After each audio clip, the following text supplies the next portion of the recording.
On day 1, I spawned in as an elemental shark in the middle of a tropical rainforest. And before I could understand what any of that even meant, I was surrounded by a gang of terrifying fire elementals, led by a massive magma golem. Looks like we got him, boss. The last elemental who wouldn't bend the knee for ya. What? I feel like I'm missing something here. Everyone laughed at me for saying that, and it definitely didn't make me feel good. The magma golem was the only one who remained steely and serious. I think I'm missing something too.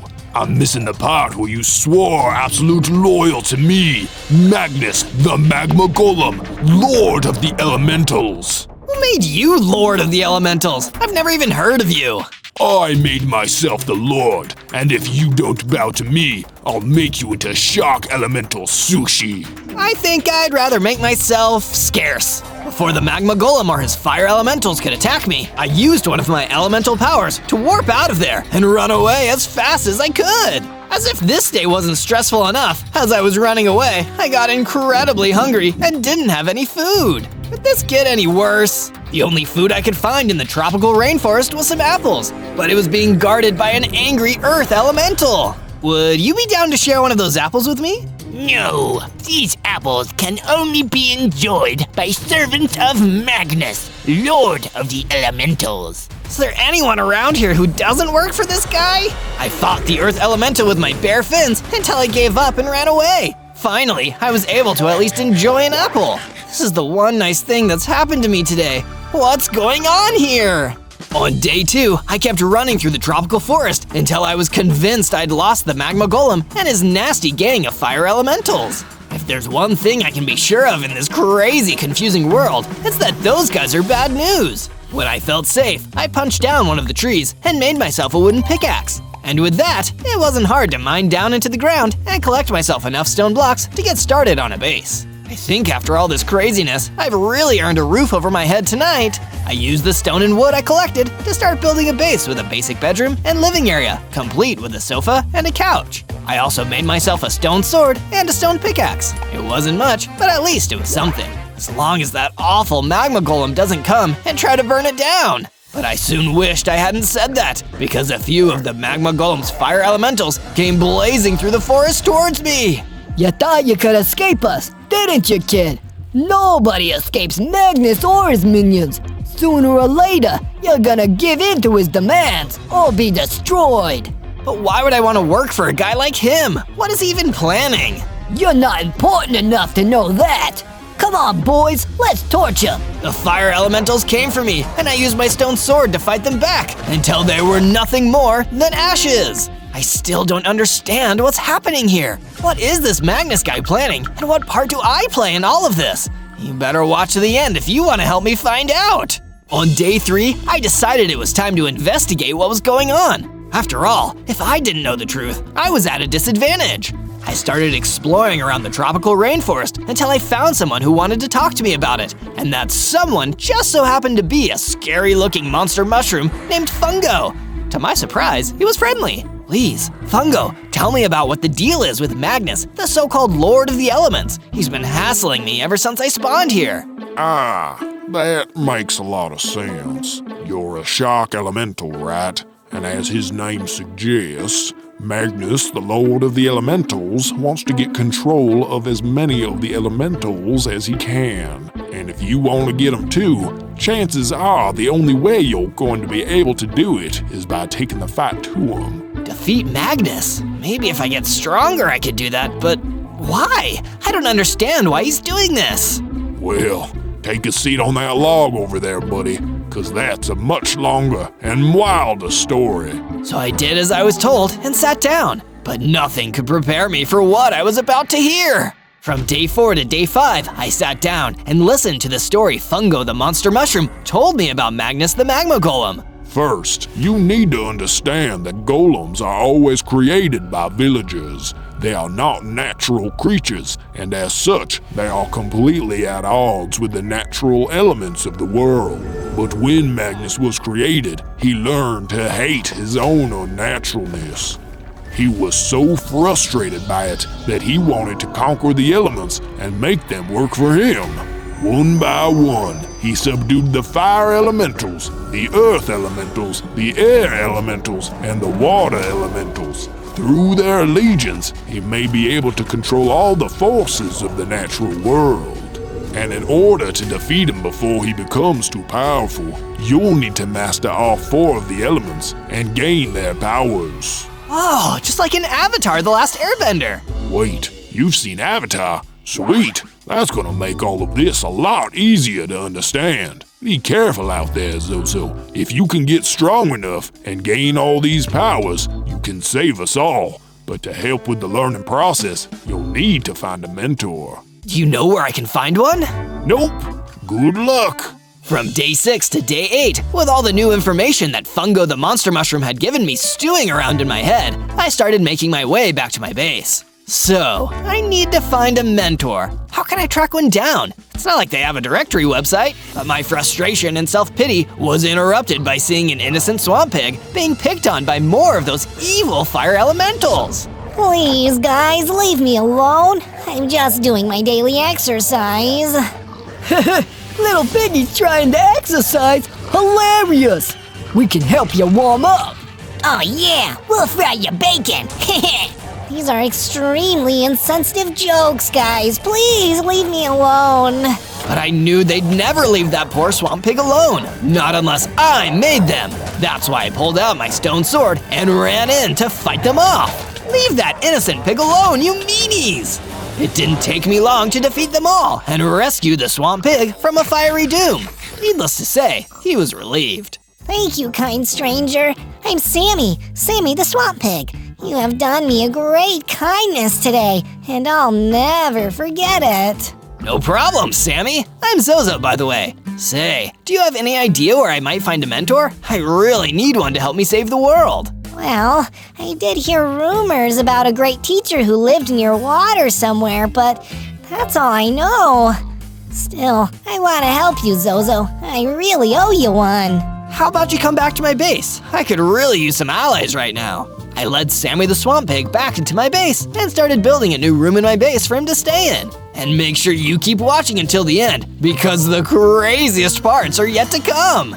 From day 9 to day 10, I found a huge underground cavern in the tropical rainforest where I could search for rarer materials. The deeper and darker I descended in, the more veins of iron ore I found. I mined and collected the iron ore and then constructed a furnace underground to smelt into iron ingots. Now it's time to make myself some awesome new equipment. I made a set of iron armor, an iron sword, and an iron pickaxe. And not a second too soon, as I heard something terrifying skittering around in the dark. I turned and saw a giant skulk scorpion crawling towards me, looking like it was ready to attack.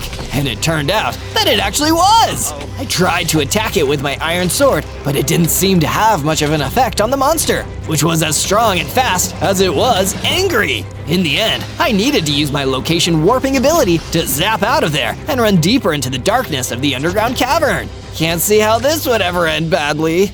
From day 11 to day 12, all I could do was try to hide deeper in the underground cavern and hope that the skulk scorpion didn't find me down there. How am I gonna save the world from a powerful magma golem if I can't even defeat a nasty underground bug?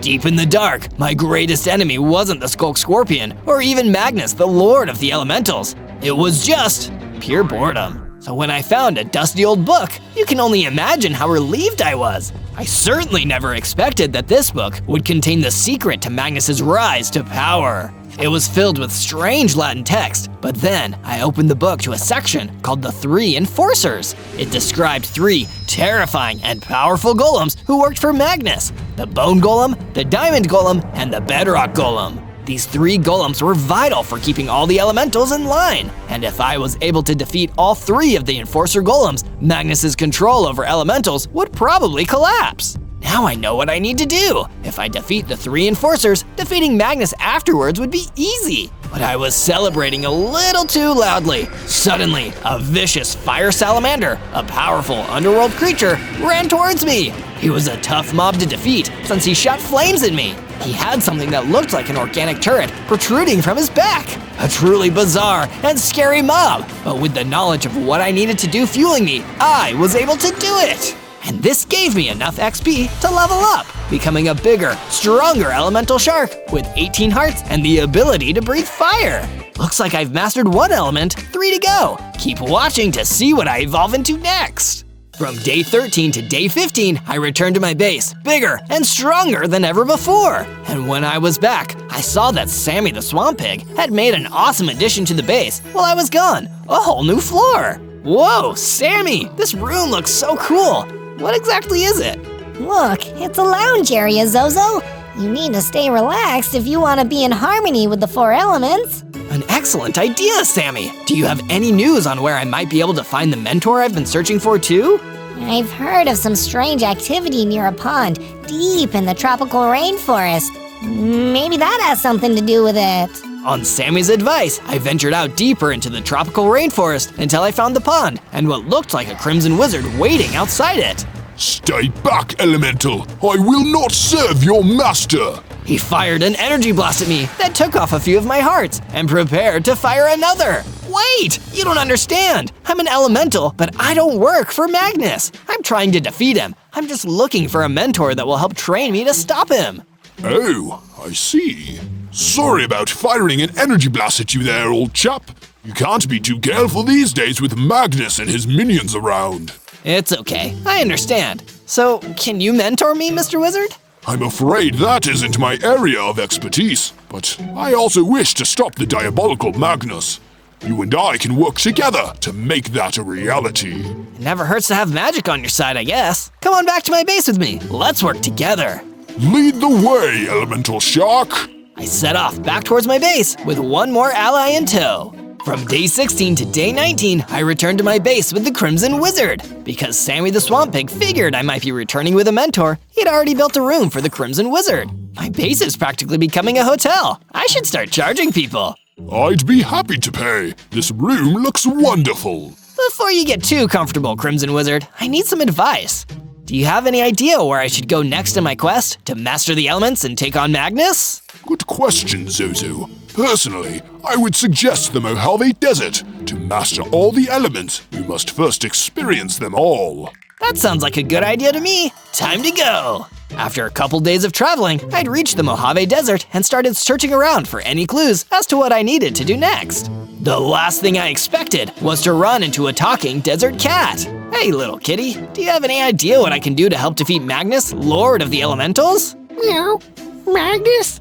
You mean the magma golem? I think some of his henchmen are around here, just a little further west in this very desert. Maybe go defeat them, and I'll see whatever information I can provide afterwards. That's so convenient. Thank you, Desert Cat. From day 20 to day 22, following the cat's instructions, I went further west into the Mojave Desert. It didn't take me long to find a gang of rowdy air elementals who were just itching for a fight. Hey, look, it's that elemental shark who defied the orders of Lord Magnus. Yep, that's me, but I'm not here for you small fries. That'd be a waste of my time. Small fries? Oh, buddy, you are gonna regret saying that. They flew over to attack me, but I was ready. With my iron sword, I cut them down and defeated each one of them until I was the last one standing. Or so I thought. Turned out, one of Magnus's head enforcers, the Bone Golem, had been sneaking up behind me. I turned just as the Bone Golem hit me, taking off a shocking number of hearts. Immediately, I was fighting for my life, striking him with my iron sword, but it wasn't having any effect. He was so confident, he started throwing his own bones at me. I needed to pull out the big guns and use my elemental powers on this nasty, overgrown skeleton. Fire breath, go! I breathed a powerful jet of flames onto the Bone Golem, finally defeating him. And with that, I was a third of the way to bringing down Magnus and his empire of evil. From day 23 to day 26, I went back to tell the Desert Cat about my success. Hey, little kitty, I found those henchmen and I kicked their butts. Meow, that's great news. Those jerks kept making crazy wind and messing up my fur.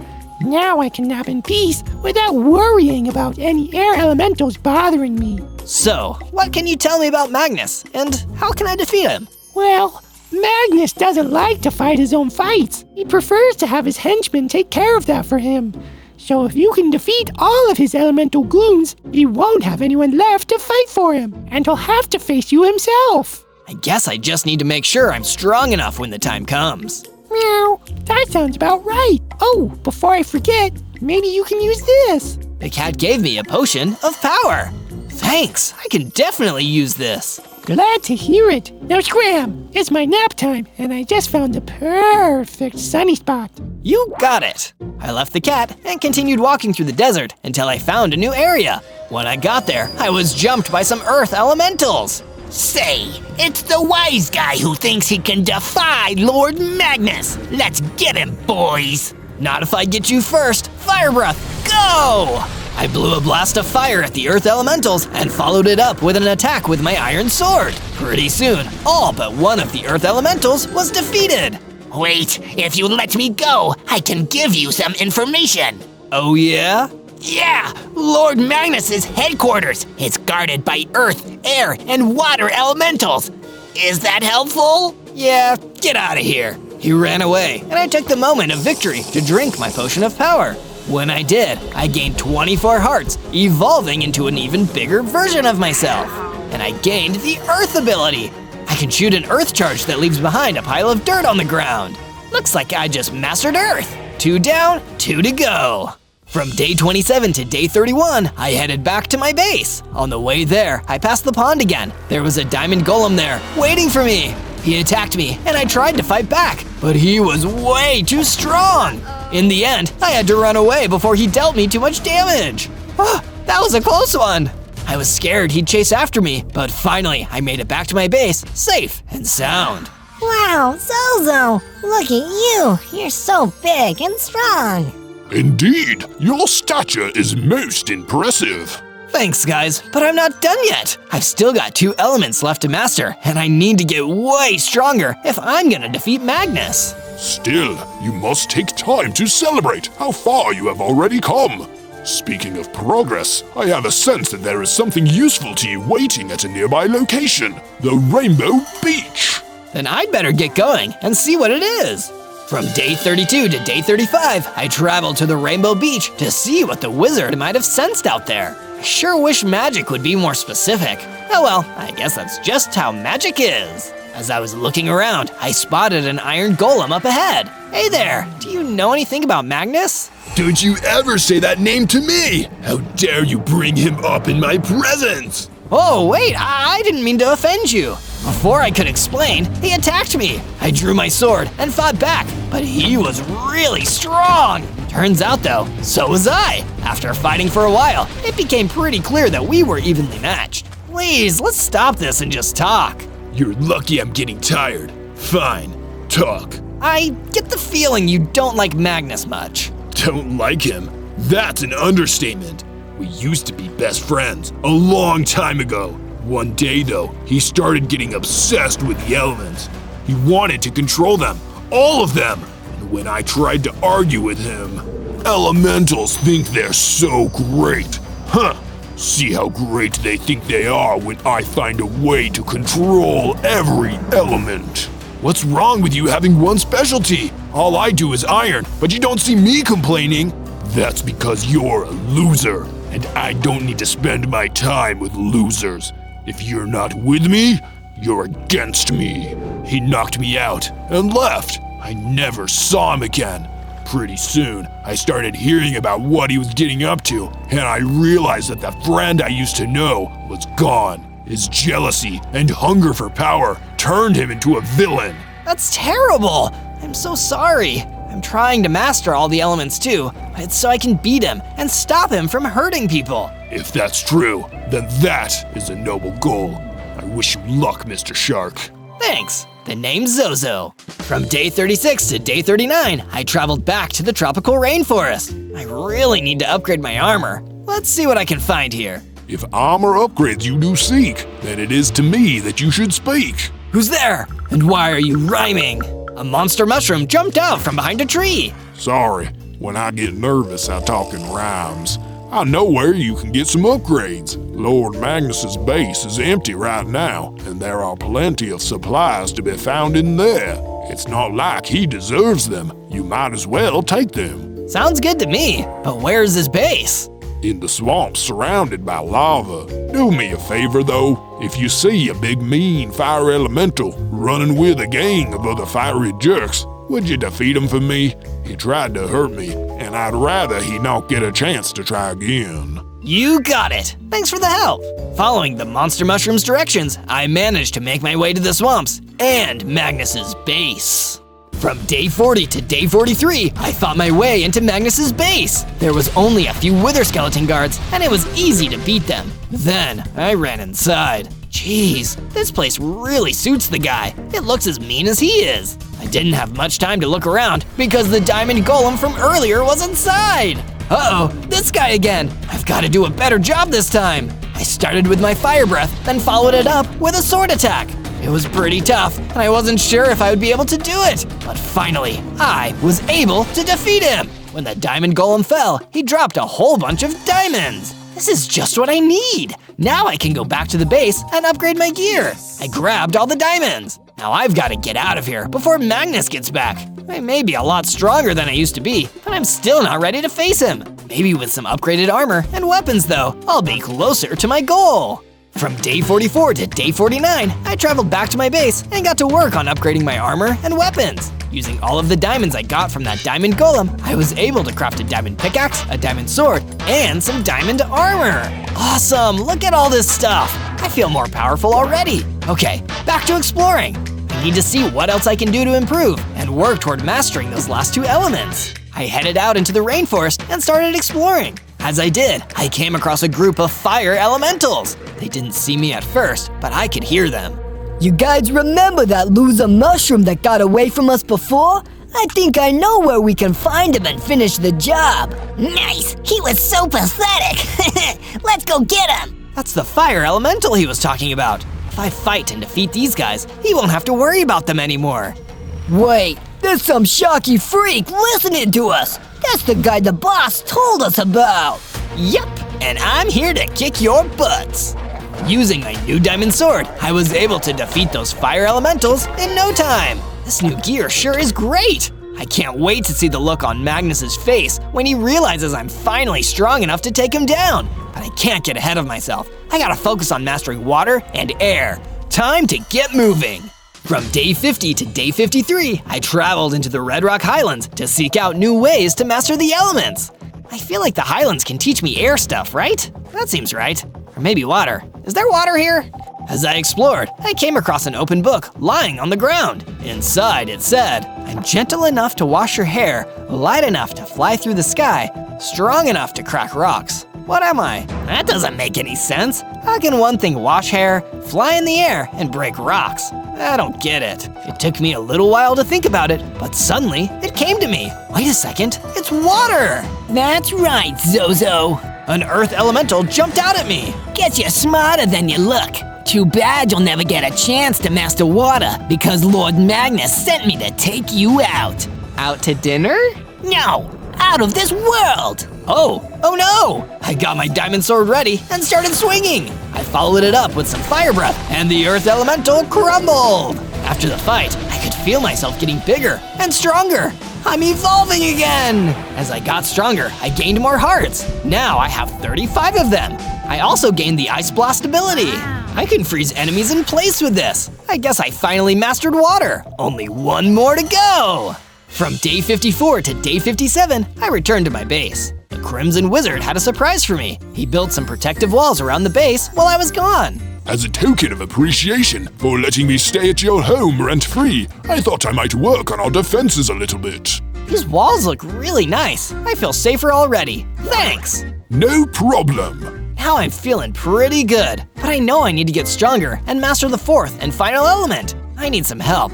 I wonder if there's anyone who can mentor me. I looked around the base for ideas, but as awesome as my new friends were, none of them would be able to teach me about fighting. Wait a second, that iron golem I met before was really tough and cool. I should go ask him if he can help me. I returned to the place where I met the iron golem and sure enough, he was there. Hey, it's me, Zozo. Remember me? I do. How is your quest to master the elements and defeat Magnus going? I've got 3 out of 4 down, but I still need to get stronger. Would you train me? Train you to take down Magnus? It would be an honor. Let's get to work, Zozo.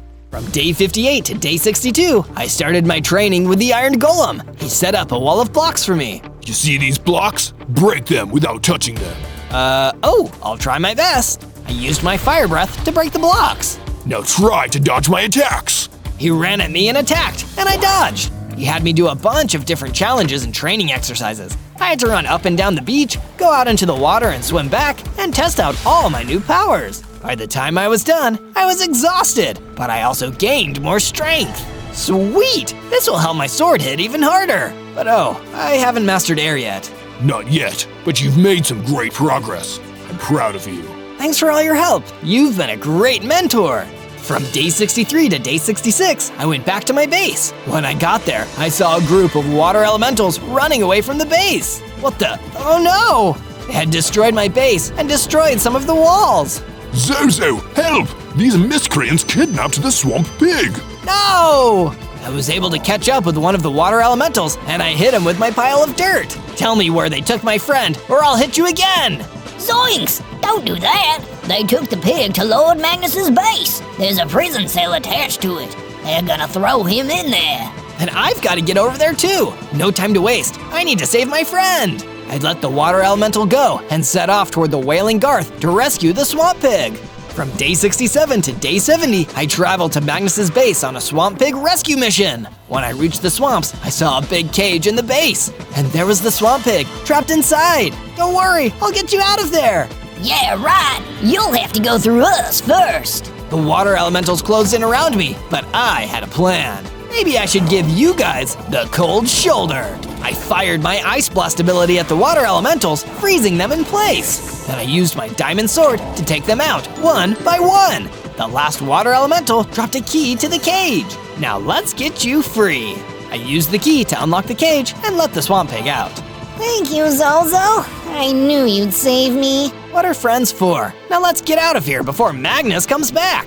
We ran back to the base together, and much to my surprise, when we got back, all the damage was fixed. Wow, who did this? I did. I also added some guard towers so we can see threats coming if any more of Magnus's henchmen decide to attack us again. Awesome, thank you so much. From day 71 to day 74, I wasn't sure what to do next. Can I learn about how to master air? I just don't know. Wait a second, there was that Skulk Scorpion I couldn't fight before. I bet I could beat him now. Maybe then I'll figure out what to do next. With my new plan to fight the Skulk Scorpion, I headed down into the underground cavern. Hello, Mr. Scorpion, are you down here still? Sure enough, there it was! The scorpion ran at me and tried to sting me with its stinger, but I fought back with a fire breath and my sword. Then I used my ice blast to freeze it and follow up with the sword to finish it off. I did it! I did it! Hey, look at this! There was a book on the ground. The Book of Exposition. What's it say? The answers you seek lie deeper in the cavern, but there you must face the bedrock golem. Well, who am I to argue with a random book? Let's go! From day 75 to day 78, I followed the instructions from the Book of Exposition and headed deeper into the underground cavern. There, I saw a group of earth elementals and a big bedrock golem behind them. Before I could say anything or attack, the earth elementals spotted me. I've had enough of this clown. Why don't you just give up already? Because what Magnus is doing is wrong, and I can't just stand by and let him get away with it. Okay, then don't stand by. Just stand. Die. The earth elementals rushed at me, but I was ready for them. I fought them with my diamond sword. Once they were all gone, I turned my attention to the bedrock golem. Now it's your turn. He was much tougher than the earth elementals. In fact, he was tougher than anyone else I had fought so far. I had to use all of my special abilities to knock him down and out of his misery. That was a relief, and good, because I felt myself evolving again. My hearts increased to 80, and I gained the ability Whirlwind Attack. I did it! I mastered air! I've got to tell everyone! From day 79 to day 84, I ran back to the base to deliver the good news. Hey, look! Look! I showed my friends my new evolved form and tested out my whirlwind attack for them. Wow, Zozo, you're amazing! Most impressive. So now what should I do? Excellent question, my friend. I believe the answers await us at the Red Rock Highlands. Shall we go there now? Yes, let's go! From day 85 to day 89, the Crimson Wizard and I traveled to the Red Rock Highlands. Okay, we're here. Now what? Let me see. I had hoped the Highlands would reveal the truth to me when we arrived, but it remains unclear.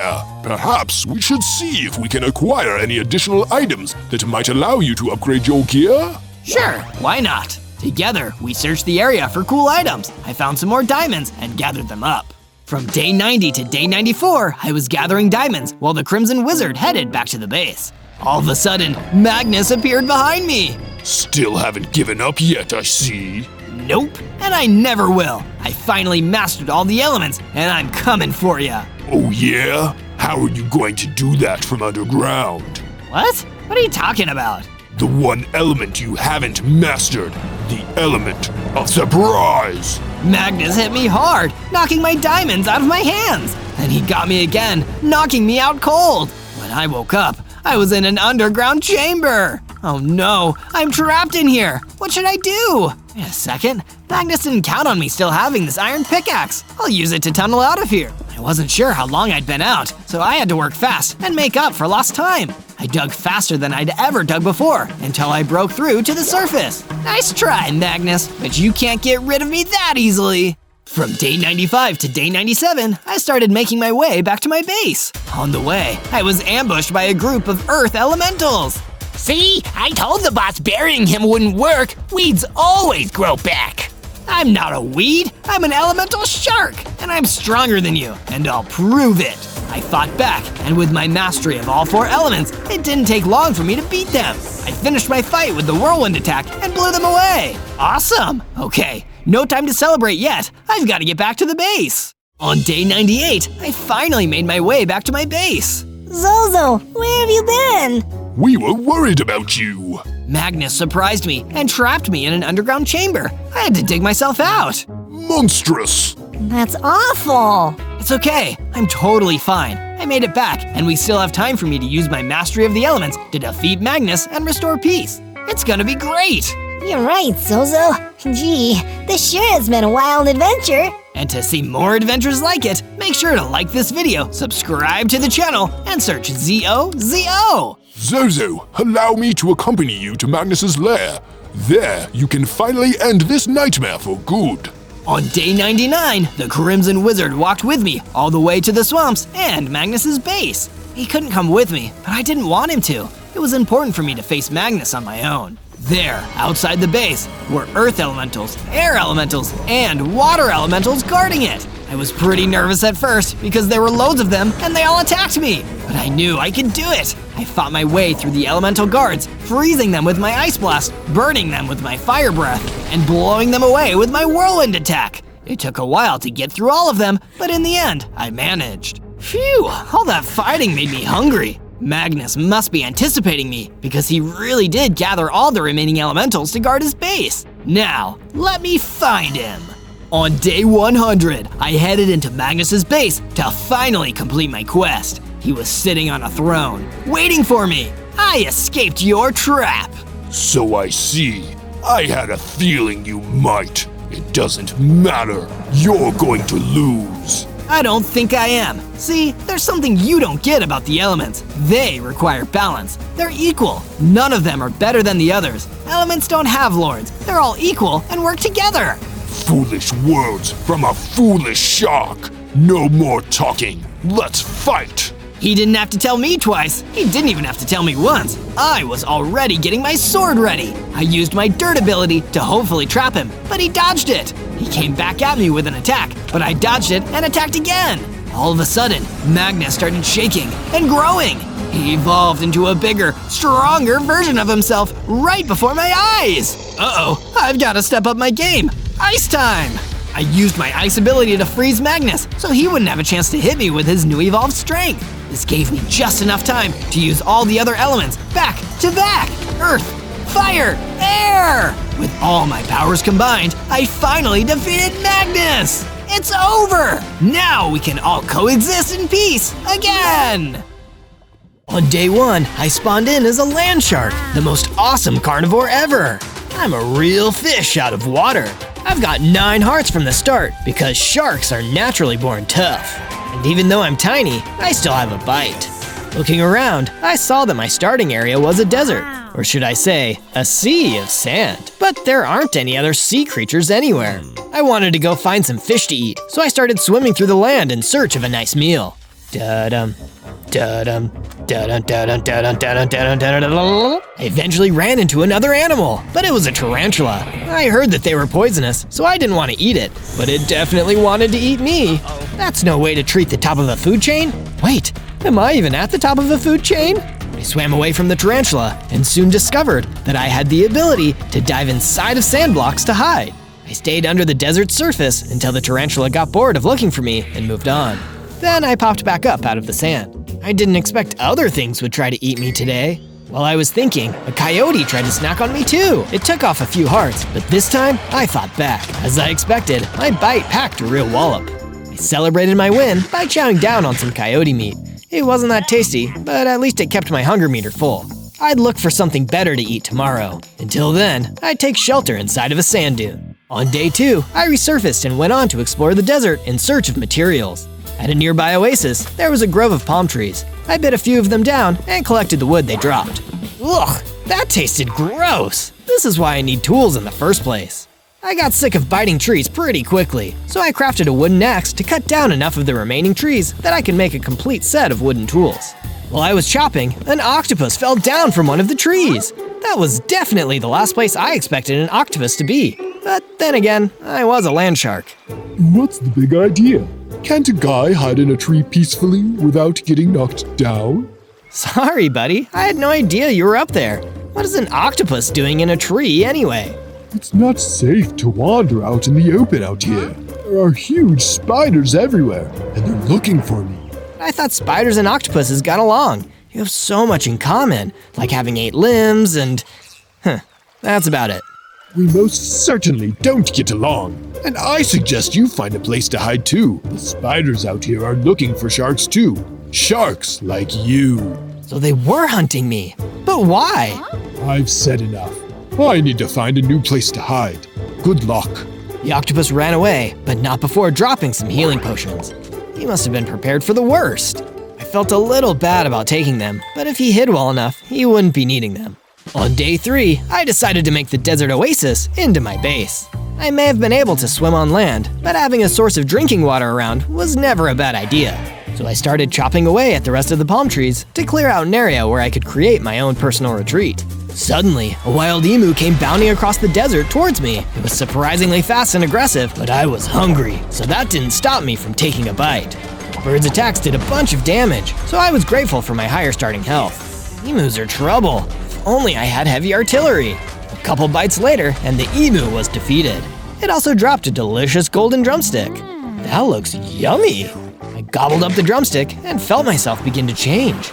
I became a bigger shark, and my bite damage increased to be as strong as an iron sword. My already great number of hearts also increased to 17. I tried my ability to dive into land on the grass blocks and found that I could now dive into those too. I bet this works on all kinds of blocks now. Now I can explore the terrain safely.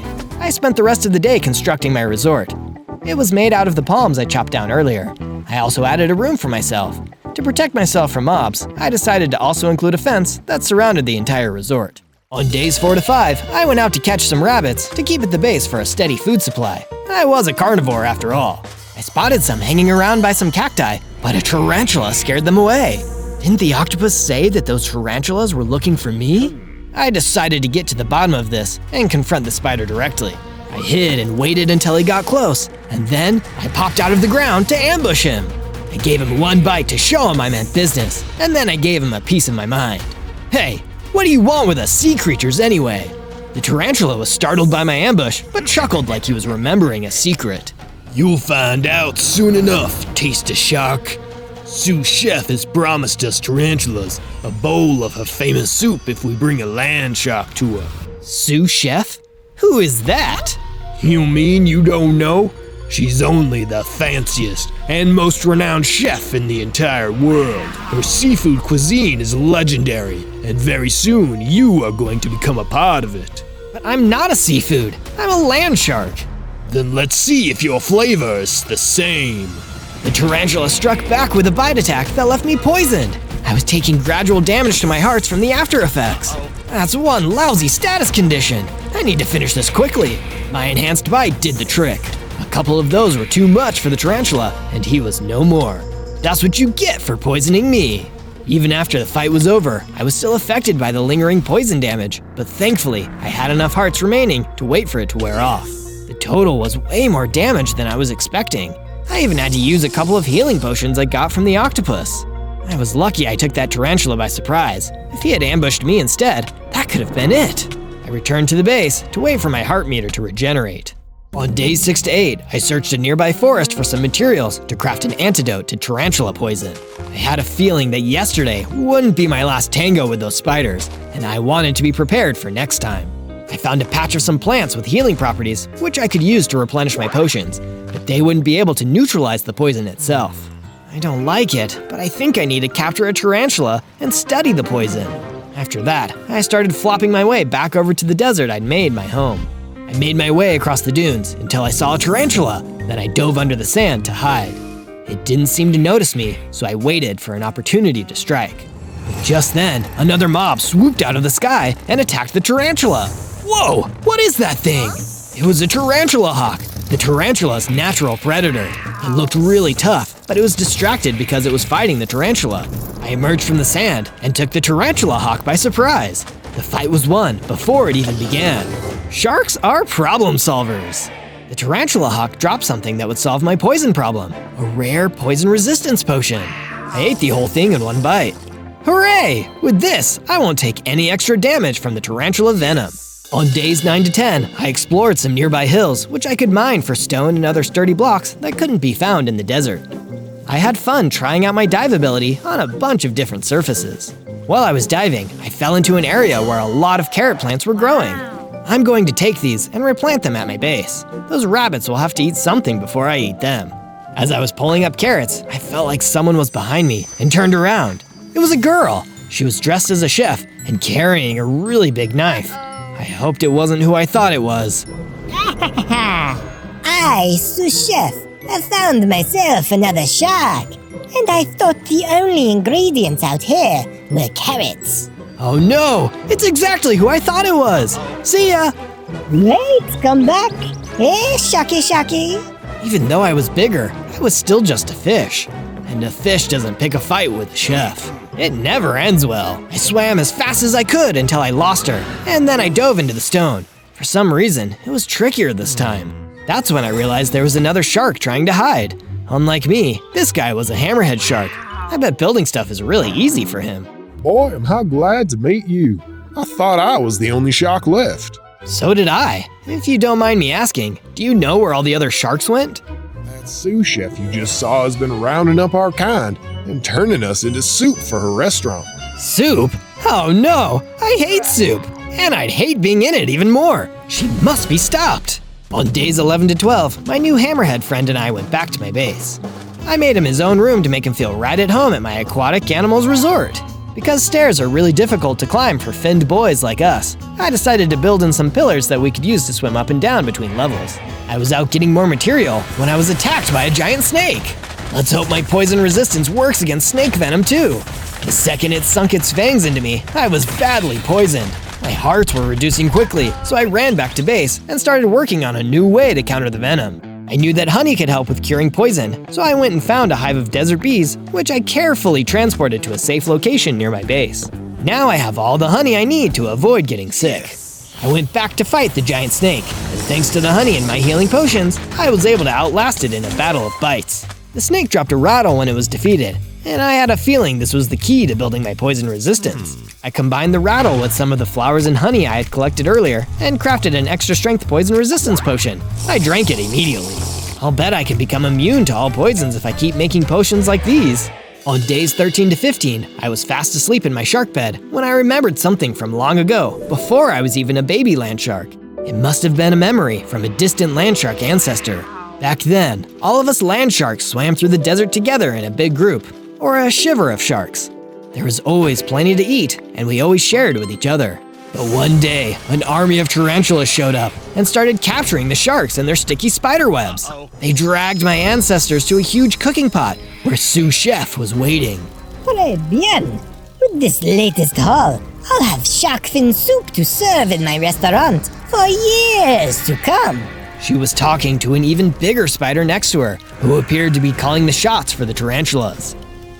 Boss, when do we get some of the soup? You wait your turn. The other humans will get to sample my cooking first. Then maybe your spiders can have a chance. Okay. Whatever you say, boss. Now, let's get cooking. I woke up from that terrible nightmare before I saw all the land sharks go into the cooking pot. That would have been far too scary for me, no matter how tough of a shark I was. How horrible! Now I know why there are so few of us land sharks left in the world. If Sous Chef had an army of spiders at her command, maybe it would be better for Hammerhead and I to keep ourselves hidden instead of going after her. On days 16 to 19, I was searching around the base for Hammerhead and couldn't find him. Hey Hammerhead, where are you? Are we playing hide and seek? There was a note left on my crafting table, so I read it. Dear Zozo, I'm going hunting for some more food. If I don't come back before tomorrow, it probably means that I'm in trouble. Please come looking for me. You're the only friend I have in this world. So that's where he is. He's in trouble. It had been at least a day since the last time I saw him, so going to look for him would be a good idea. I decided to go find my way to this trouble place he mentioned. Sure enough, it turned out to be a town for bandits and outlaws to the west of the desert. This place sure does look like trouble, but if my friend's here, I can't leave until I found him. Hey, Zozo!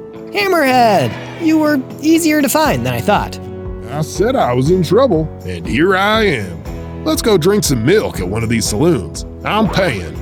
We walked inside one of the saloons and saw that there was a fight breaking out between some bandits. It seemed like a group of them were ganging up on one guy. Hey, that's not fair! Leave him alone! Sharks! The bandits screamed and ran away. I guess the sight of a big shark and his hammerhead friend was all it took to scare them off. Thanks for the help, fellow sharks. Huh? You're not a shark, you're a human. That's where you're wrong. I'm a card shark, the slickest card player in the West. Here, have this crown as thanks for saving me. As soon as I put on that crown, I grew up again and had 22 hearts. I also gained a pretty sweet dash attack. Thanks, card shark. Did you both come to trouble to hide from Sous Chef? I do know a rumor that you might want to hear. Are we sure we should trust this guy? Let's hear him out before we judge him. There's a legendary poisonous spice called the Chef Bane, which is said to ruin a cooking pot forever. If you sprinkled some of that stuff in her soup, she'd be forced to give up cooking. Then all the sharks would be safe.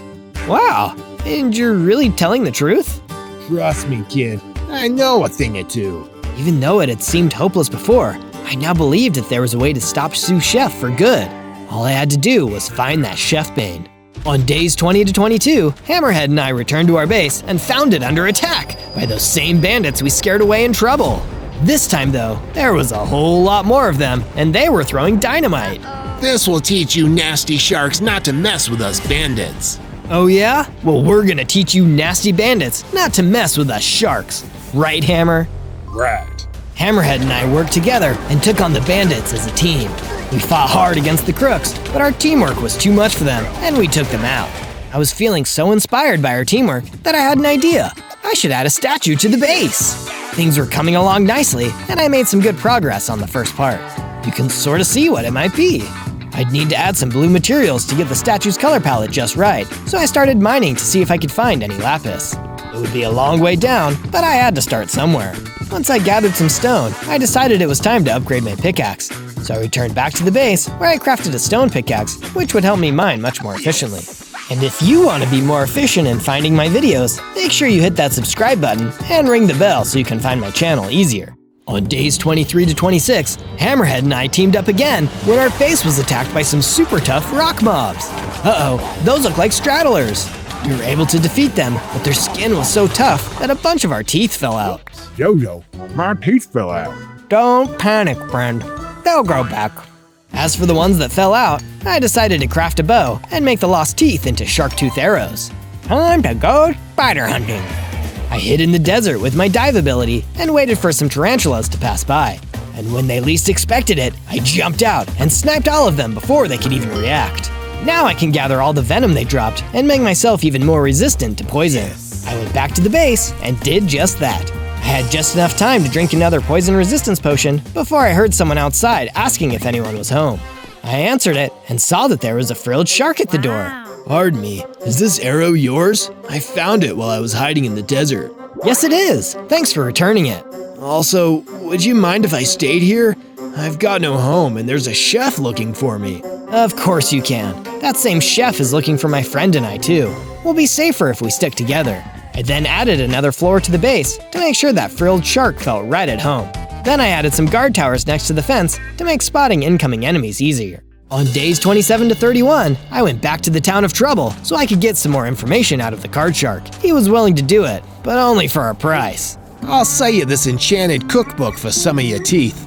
It'll tell you where you might find all sorts of ingredients, including the chef bane. Just my teeth? You've got a deal, mister. I gave him a full set of shark teeth. In exchange, he gave me the cookbook. I opened it up and saw that one of the first locations listed inside was the Great Pyramid of Pizza. It appeared to be some kind of restaurant for rich mummies. I had a good feeling about what I could find there, so I swam off to the part of the sand sea where it could be found. When I arrived, I saw that the entrance to the Great Pyramid was guarded by a crypt keeper. He was standing next to a sign that said, "No sharks allowed." Yeah, that's not gonna stop me. I fired some arrows from a distance to draw him away from the door. Then I dove beneath the sand so he wouldn't know where I was. When the crypt keeper was looking around confused, I sprung up from the sand and gave him a big bite. He hit me before running back towards the door, but with my dash attack, I was able to bite him again and get inside the pyramid before he could stop me. He tried to follow me in, but I dove into the pyramid blocks and disappeared. He eventually gave up and returned to guarding the entrance. On days 32 to 35, I entered the grand dining hall where the mummies were being served their pizza. I used my diving ability to sneakily make my way around the room. I was hiding under a table when I saw a flying fish on a platter. It looked like he was being served so raw that he was still alive. I decided to ask him if he knew anything. "Excuse me, do you know anything about a spice called chefbane?" Yep, I've heard of it. Sure wish I had some of it right now, so I wouldn't get eaten. Do you know where I can find some? Quiet down. The celebrity chef is about to make her appearance. Celebrity chef? Oh no! Sue Chef entered the dining hall and rang a bell to call everyone to attention. She had tarantula bodyguards with her. Attention, diners. I am Sue Chef, and I will be your celebrity chef this evening. Our special is... She looked down and saw me under the table. Shark soup!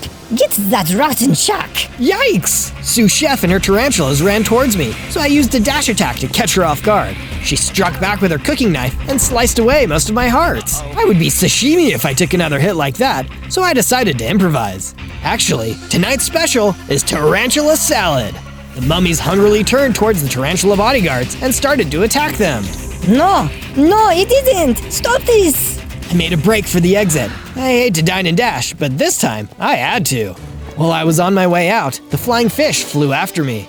Wait, take me with you. I'm a carnivore too. That's good enough for me. Welcome to the team, Mr. Flying Fish. On days 36 to 39, I convinced the others to let the flying fish stay inside of our base with us. What do you say, fellow sharks? I thought this base was only for sharks who are hiding from the chef. He's a fish, and we're sharks. Won't he be afraid of us?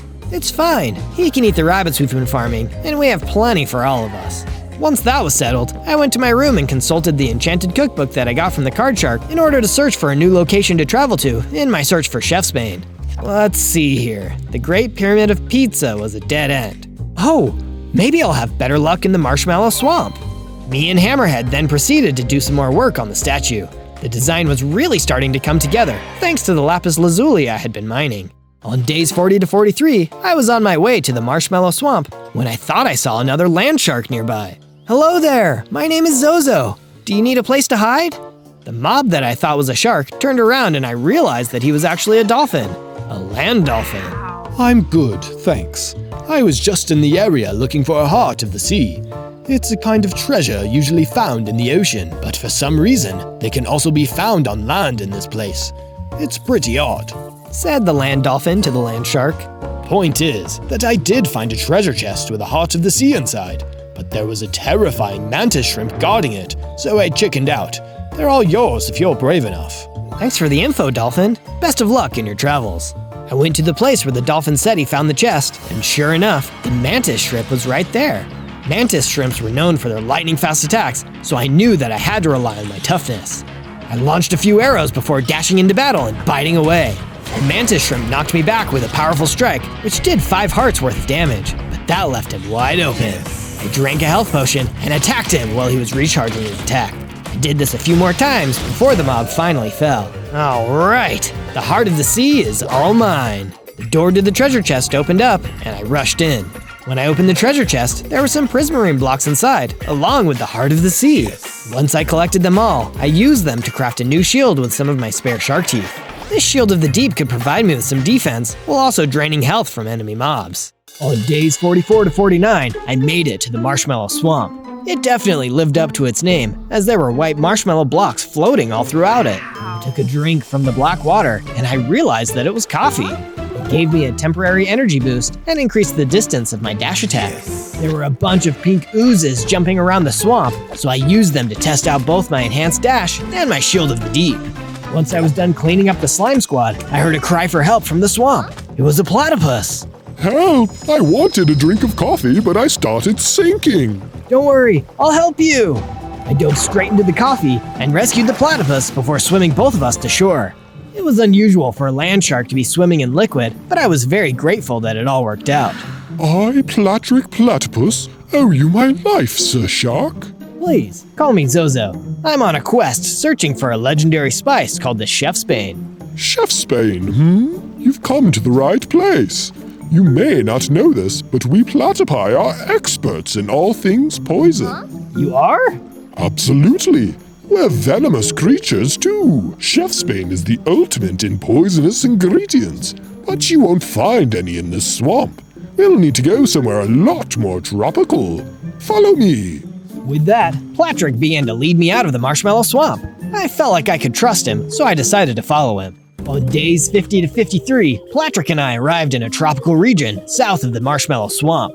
I checked the inside of the cookbook and saw that this area was called the Banana Pepper Beach and was known for growing the spiciest peppers ever known. Look alive, Sir Shark. We're on the lookout for a very special purple pepper, which is a key ingredient for Chef's Bane. Purple pepper, Platric. I'll positively peek around every part of this place until I've pointed it out. Say it, don't spray it. We split up and searched for hints of the purple pepper. I ended up at the seashore.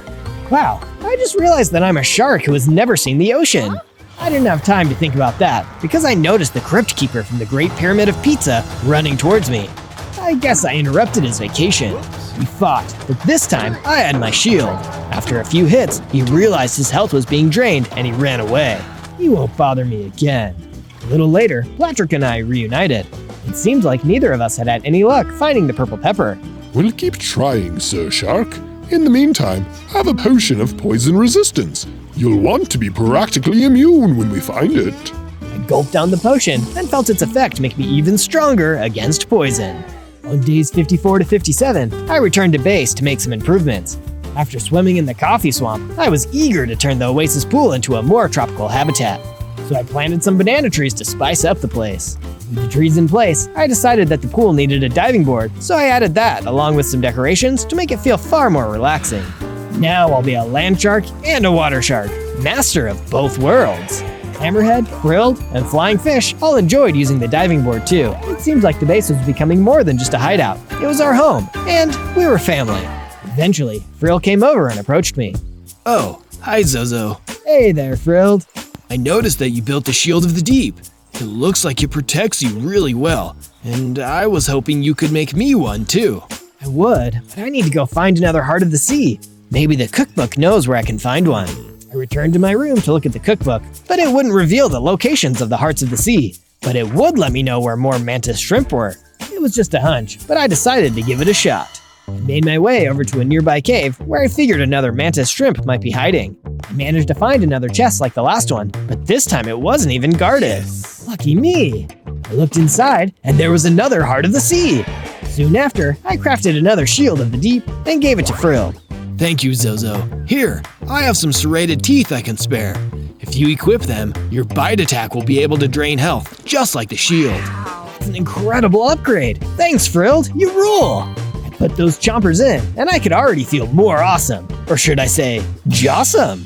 On days 58 to 62, I was making some really great improvements to the statue. It's really starting to come together. Can you tell what it is yet? Just then, I noticed that the base was swarmed by tarantulas.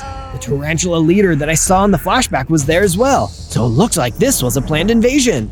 But how did they know where we were? I thought to myself and remembered the cookbook. Card Shark, he must have sold us out. Hammerhead was right not to trust him. I ran towards the base to help the others defend it. Brilled and I both had Shields of the Deep and Draining Bites, so we could restore our health even as we faced getting swarmed by tarantulas. Oh no, this poison is taking a real toll on me. Right, I forgot. I'm the only one immune to poison. Go get some honey and cure your poison, Frilled. I'll go help Hammerhead. Hammerhead was the one I was the most worried about. He wasn't immune to poison either, and on top of that, he didn't even have a shield. By the time I got to where he was, Hammerhead was being dragged away. Hammerhead! He called out to me while the spiders took him away. Make sure Card Shark pays for this. Don't worry, buddy. I will. And then we'll come save you. I was so afraid. There was nothing I could do. My best friend had just been kidnapped. On days 63 to 66, I returned to the Village of Trouble in order to get back at Card Shark for selling the rest of us out. I barged into the saloon where he usually hung out and saw him in the middle of a card game. He wouldn't be for long. Hey, Card Shark, I need to talk to you. Yeah, well, if it isn't my old shark friend, I'm surprised to see you here, and alive. You know why I'm here. You betrayed us. Now, remember the good times we had. I gave you that cookbook, remember? Your cookbook didn't help me at all. All it did was lead me to a bunch of dead ends. The purple peppers to make Chef's Bane weren't even where they were supposed to be. Of course they weren't. The Spider King already picked them all, so that no more Chef's Bane could be made. It was part of his deal with Sous Chef, and this is part of my deal with her. He started throwing poker chips at me like arrows. I raised my shield and blocked them. Then I dashed in and gave the Card Shark a well-deserved bite. Good one, but I'm tougher than that. I am a shark, same as you. No, not anymore. He tried punching me, but I followed up with a harsh draining bite and defeated him. That was for Hammerhead. With Card Shark defeated, I left Trouble and followed the many footprints that tarantulas left in the sand.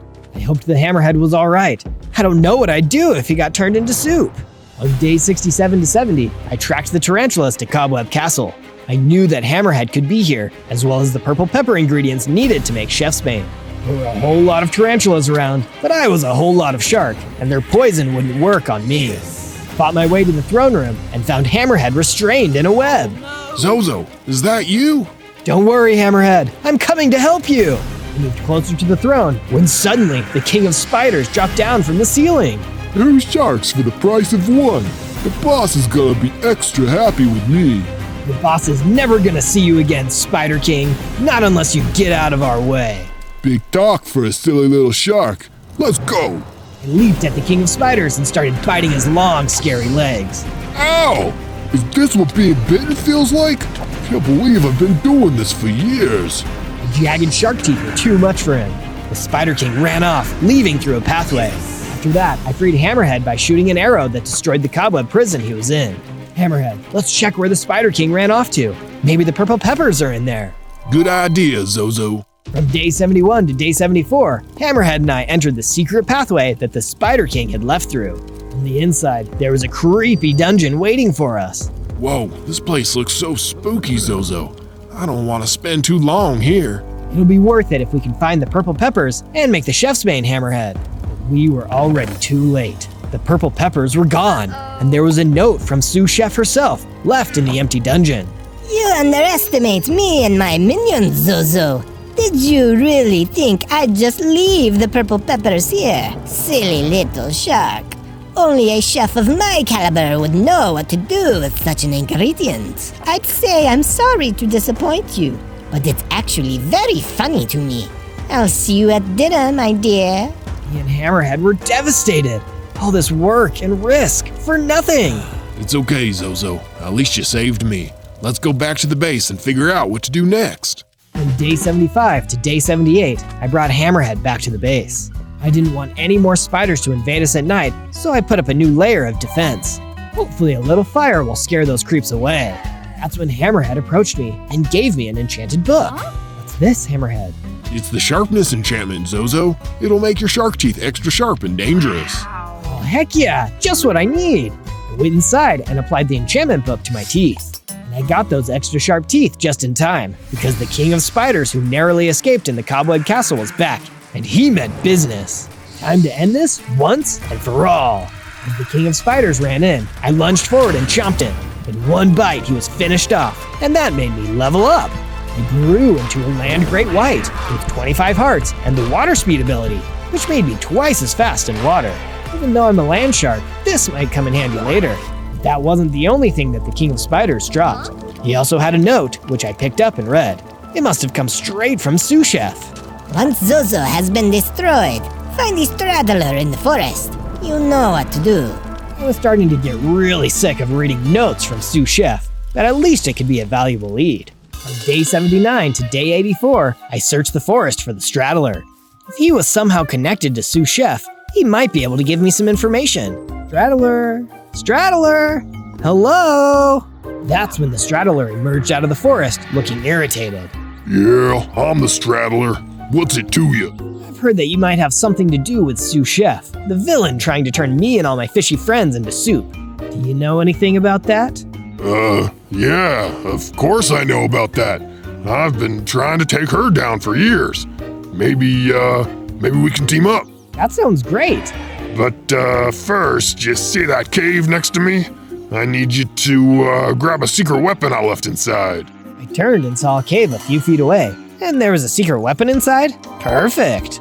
I'll be right back, straddler. I went into the deep, dark cave and was surprised to find inside was nothing. Could there have been some kind of mistake? I went back and saw the straddler standing in the mouth of the cave. Sorry, kid. I worked for Sous Chef all along. You really shouldn't be so trusting. He fired several arrows, and one of them even hit me. It was a tense moment, but I pulled out my own bow and fired back with even more accuracy. After a few arrows, the straddler was defeated, and I was alone in the cave. Whew, I really do need to be careful about who I can trust. On day 85 to day 89, I returned to the town of Trouble to meet somebody I thought I'd never need to talk to again. The card shark who, after I'd beaten him, was taken and locked up in the town jail. Thankfully, he was allowed visitors. I flopped down into the jail to see him. Zozo, what the heck are you doing here? I didn't think you would ever want to see me again after what happened to your friends. I figured after everything that happened between us, you owe me some information I can actually use. I'm not gonna tell you nothing. How'd you like it if I bit through the door of this cell and asked you a little closer? Okay. What do you want to know? Where can I find and defeat Sous Chef? Find is one thought, defeat is another. You can find her in her kitchen on the Mushroom Island.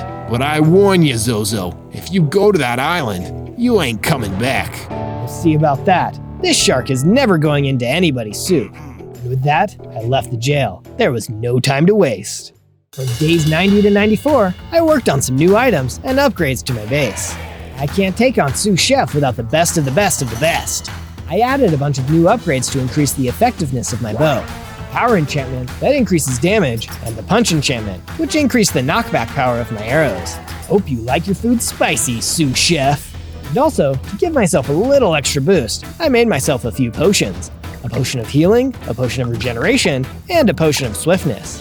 And sharks aren't exactly fast, but this should offset that. I'm sure to win now. On day 95 to day 97, I finished the statue, a giant blue land shark, just like me.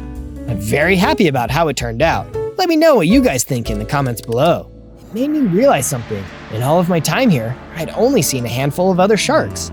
There used to be so many land sharks out there, but now, because of people like Sous Chef, they were all gone. I couldn't let Sous Chef wipe us out. I needed to protect the land shark legacy and give our people a future. I'm gonna take you down, Sous Chef. You've made your last shark soup. On day 98, it was time to prepare for the final battle. I gathered all my friends together, the hammerhead shark, the frilled shark, and the flying fish. Guys, this is it. I'm gonna fight for the freedom of sharks and all fish. If I don't come back, then find Sous Chef on the Mushroom Island and defeat her for me. That's when Hammerhead Shark, my oldest friend, stepped forward. Wait up, Zozo. I'm not gonna let you go alone. Hammerhead, it's dangerous. She's gonna try and turn us to soup. That's exactly why I can't let you go alone. Let's go together and finally finish this thing. On day 99, Hammerhead Shark and I swam across the ocean until we reached the Mushroom Island. Let's go, Hammerhead. No time to waste. The island was guarded by particularly creepy creatures, mutant spider pigs. They spotted us and started to crawl towards us. What are we gonna do, Zozo?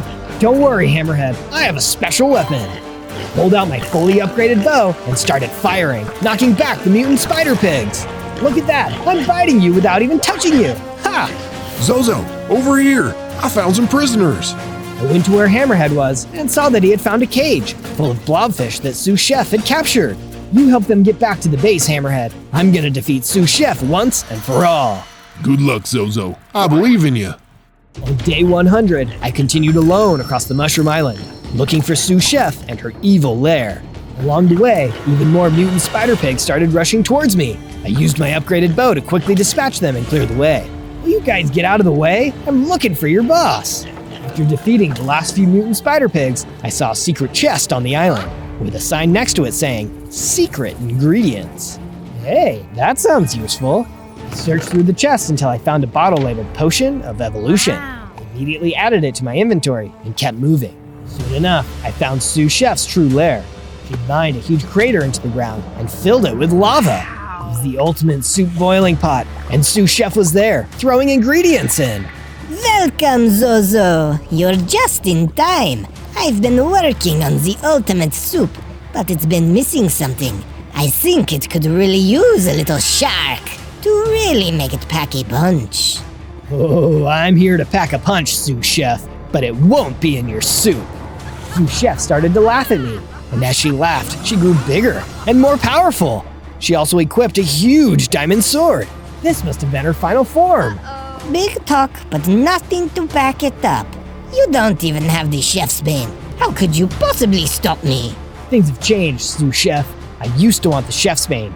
Now, I am the chef's bane. I remembered my friends and got a surge of power and started to grow and change. I wasn't a land shark anymore. I was Land Megalodon, the biggest and most powerful shark in history, with 30 hearts. You wanted shark? I'll give you more shark than you can handle. I lunged at her. She tried to hit me with her diamond sword, but her sword was nothing compared to my razor-sharp Megalodon teeth. Ouch! I was meant to eat you. You're not meant to eat me. She tried to hit me, but I kept lunging forward and biting her. Sous Chef was stumbling backwards, losing her balance. You look a little tense, Sous Chef. Why not take a dip and cool off? With one more push from me, Sous Chef fell backwards and landed in her own soup. She was finally finished. I threw the Potion of Evolution into the fiery pit, which caused it to level up and change into obsidian. Now no shark will ever be cooked here again. With Sous Chef gone, I returned back to my base, where the hammerhead shark, the frilled shark, the flying fish, and the blobfish were waiting for me. Want to head out for a meal to celebrate our victory? Sure, anything but soup. On day 1, I spawned into the Black Forest as an impressive but small robot land shark with 10 hearts. Wow, look at me! Am I a robot? Am I a shark? What's the deal with my whole thing? While I was looking around and getting a sense of setting it myself, an evil scientist approached me. What you are is my greatest creation. Are you prepared to serve your ultimate purpose, carrying out my every wish and destroying all of my enemies? What? No, I don't want to do any of that. Too bad. That's the only reason you exist. To rebel against this purpose would be a fool's errand. Then I guess I'm a fool, but I'll never be evil, and I'll never work with you. Ha! Something must be wrong with your programming. A bug in your system. I'll have to exterminate it. You have 100 days to change your mind and come work for me, or I'll take you apart bit by bit myself and put you back together my way. I don't like the sound of that. I've got to get out of here. You can run, but you can't hide. I can track you wherever you go. You're my creation! I ran out of there as fast as my metal fins could carry me. While I was running, I ran right into an armored pillager. Oof, I'm sorry. Abomination! You must have been created by Dr. Evilson. I'll destroy you and save the overworld from his monstrous plans. Wait, but He didn't listen and started to attack me. Luckily, I was small enough to dodge and run away from him. So I've got Dr. Evilson to worry about, and the people who think I'm working for him. I'll have to find a way to get strong enough to defeat him before he reprograms me. And I'll need to make some friends who can look past my scary exterior and help me. This is gonna be tough. On day 2, I decided to start building myself some shelter. I'll need a base where I can hide out and stay safe from Dr. Evilson and from more of those armored pillagers. First things first, I'll need some wood. Luckily, I'm in a forest. I walked deeper into the Black Forest where I gathered some wood and some apples too. Snack break! Can robot sharks eat apple? I sure hope so. I ate an apple.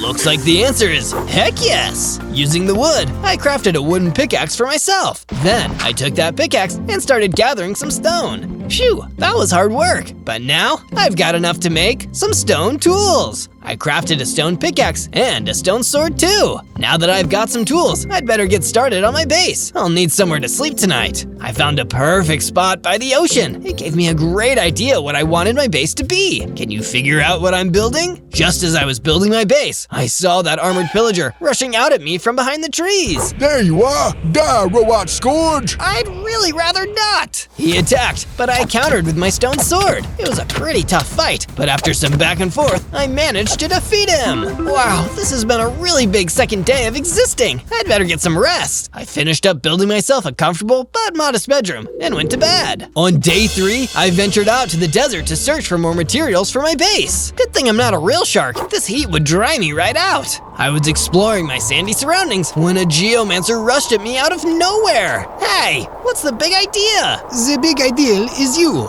defying the wishes of Dr. Evilson. I am a big fan of his evil scientific advances, and I don't take kindly to that sort of thing. Did he build you too? No, I'm just really into evil science. Why won't you accept your purpose? I don't want to be evil. I don't want to hurt anyone. But it's fun. See? He attacked me, but I dodged his hit. This isn't fun. Leave me alone. He attacked me again, and this time I wasn't able to dodge. He knocked me down. Uh-oh, I'm in real trouble here. A sudden gust of wind knocked the geomancer away from me. It sent him flying out of sight. Wow, what was that? I jumped to my feet, and I saw a wind caller standing in the distance. That was me, stranger.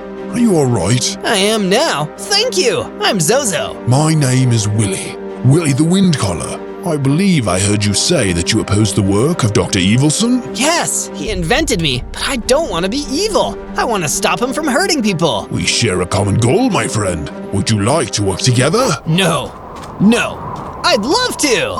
From day 4 to day 5, I led Willy the Wind Caller back to my base. Oh, I guess you'll need a room to live in here. That would be ideal. Yes! Then I'll build you a room right away. I constructed a small cozy room for Willy to live in while he was staying with me. It'll be so nice to have some company here. I was worried I wouldn't make any friends while looking this scary. I've seen far scarier things in this world than you, Zozo. I promise. That's unsettling, but also nice to hear. Anyway, you get settled in here. I'm gonna go gather some more supplies. I wandered back out into the forest nearby and started picking up some wood and stone so that I could add on to the base. While I was using my pickaxe to dig up some stone, an armored pillager jumped out from behind a tree and attacked me. Oh no, not another one of you guys! Oh yes, I know you destroyed my brother, and I've come here to avenge him. You're even more horrifying than he described. Rude, but we don't have to fight. You can just leave. Never! Stand and face me, coward! Okay, I guess. I drew my sword and fought back against the armored pillager. I had a bit more practice this time and was able to defeat him more quickly than his brother.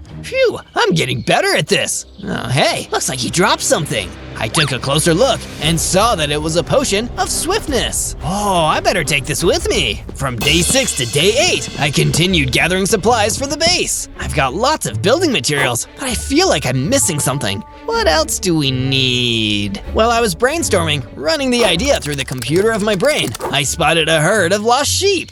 Hey, do you guys belong to anybody? Do you need somewhere to live? The sheep didn't answer me, they just stared at me, so I took that as an answer. Follow me, sheep. I started to lead the sheep back to my base, but my path was suddenly blocked by Dr. Evilson. Uh-oh. Uh-oh is right. Have you reconsidered my offer? Will you join me and serve your purpose? My greatest invention?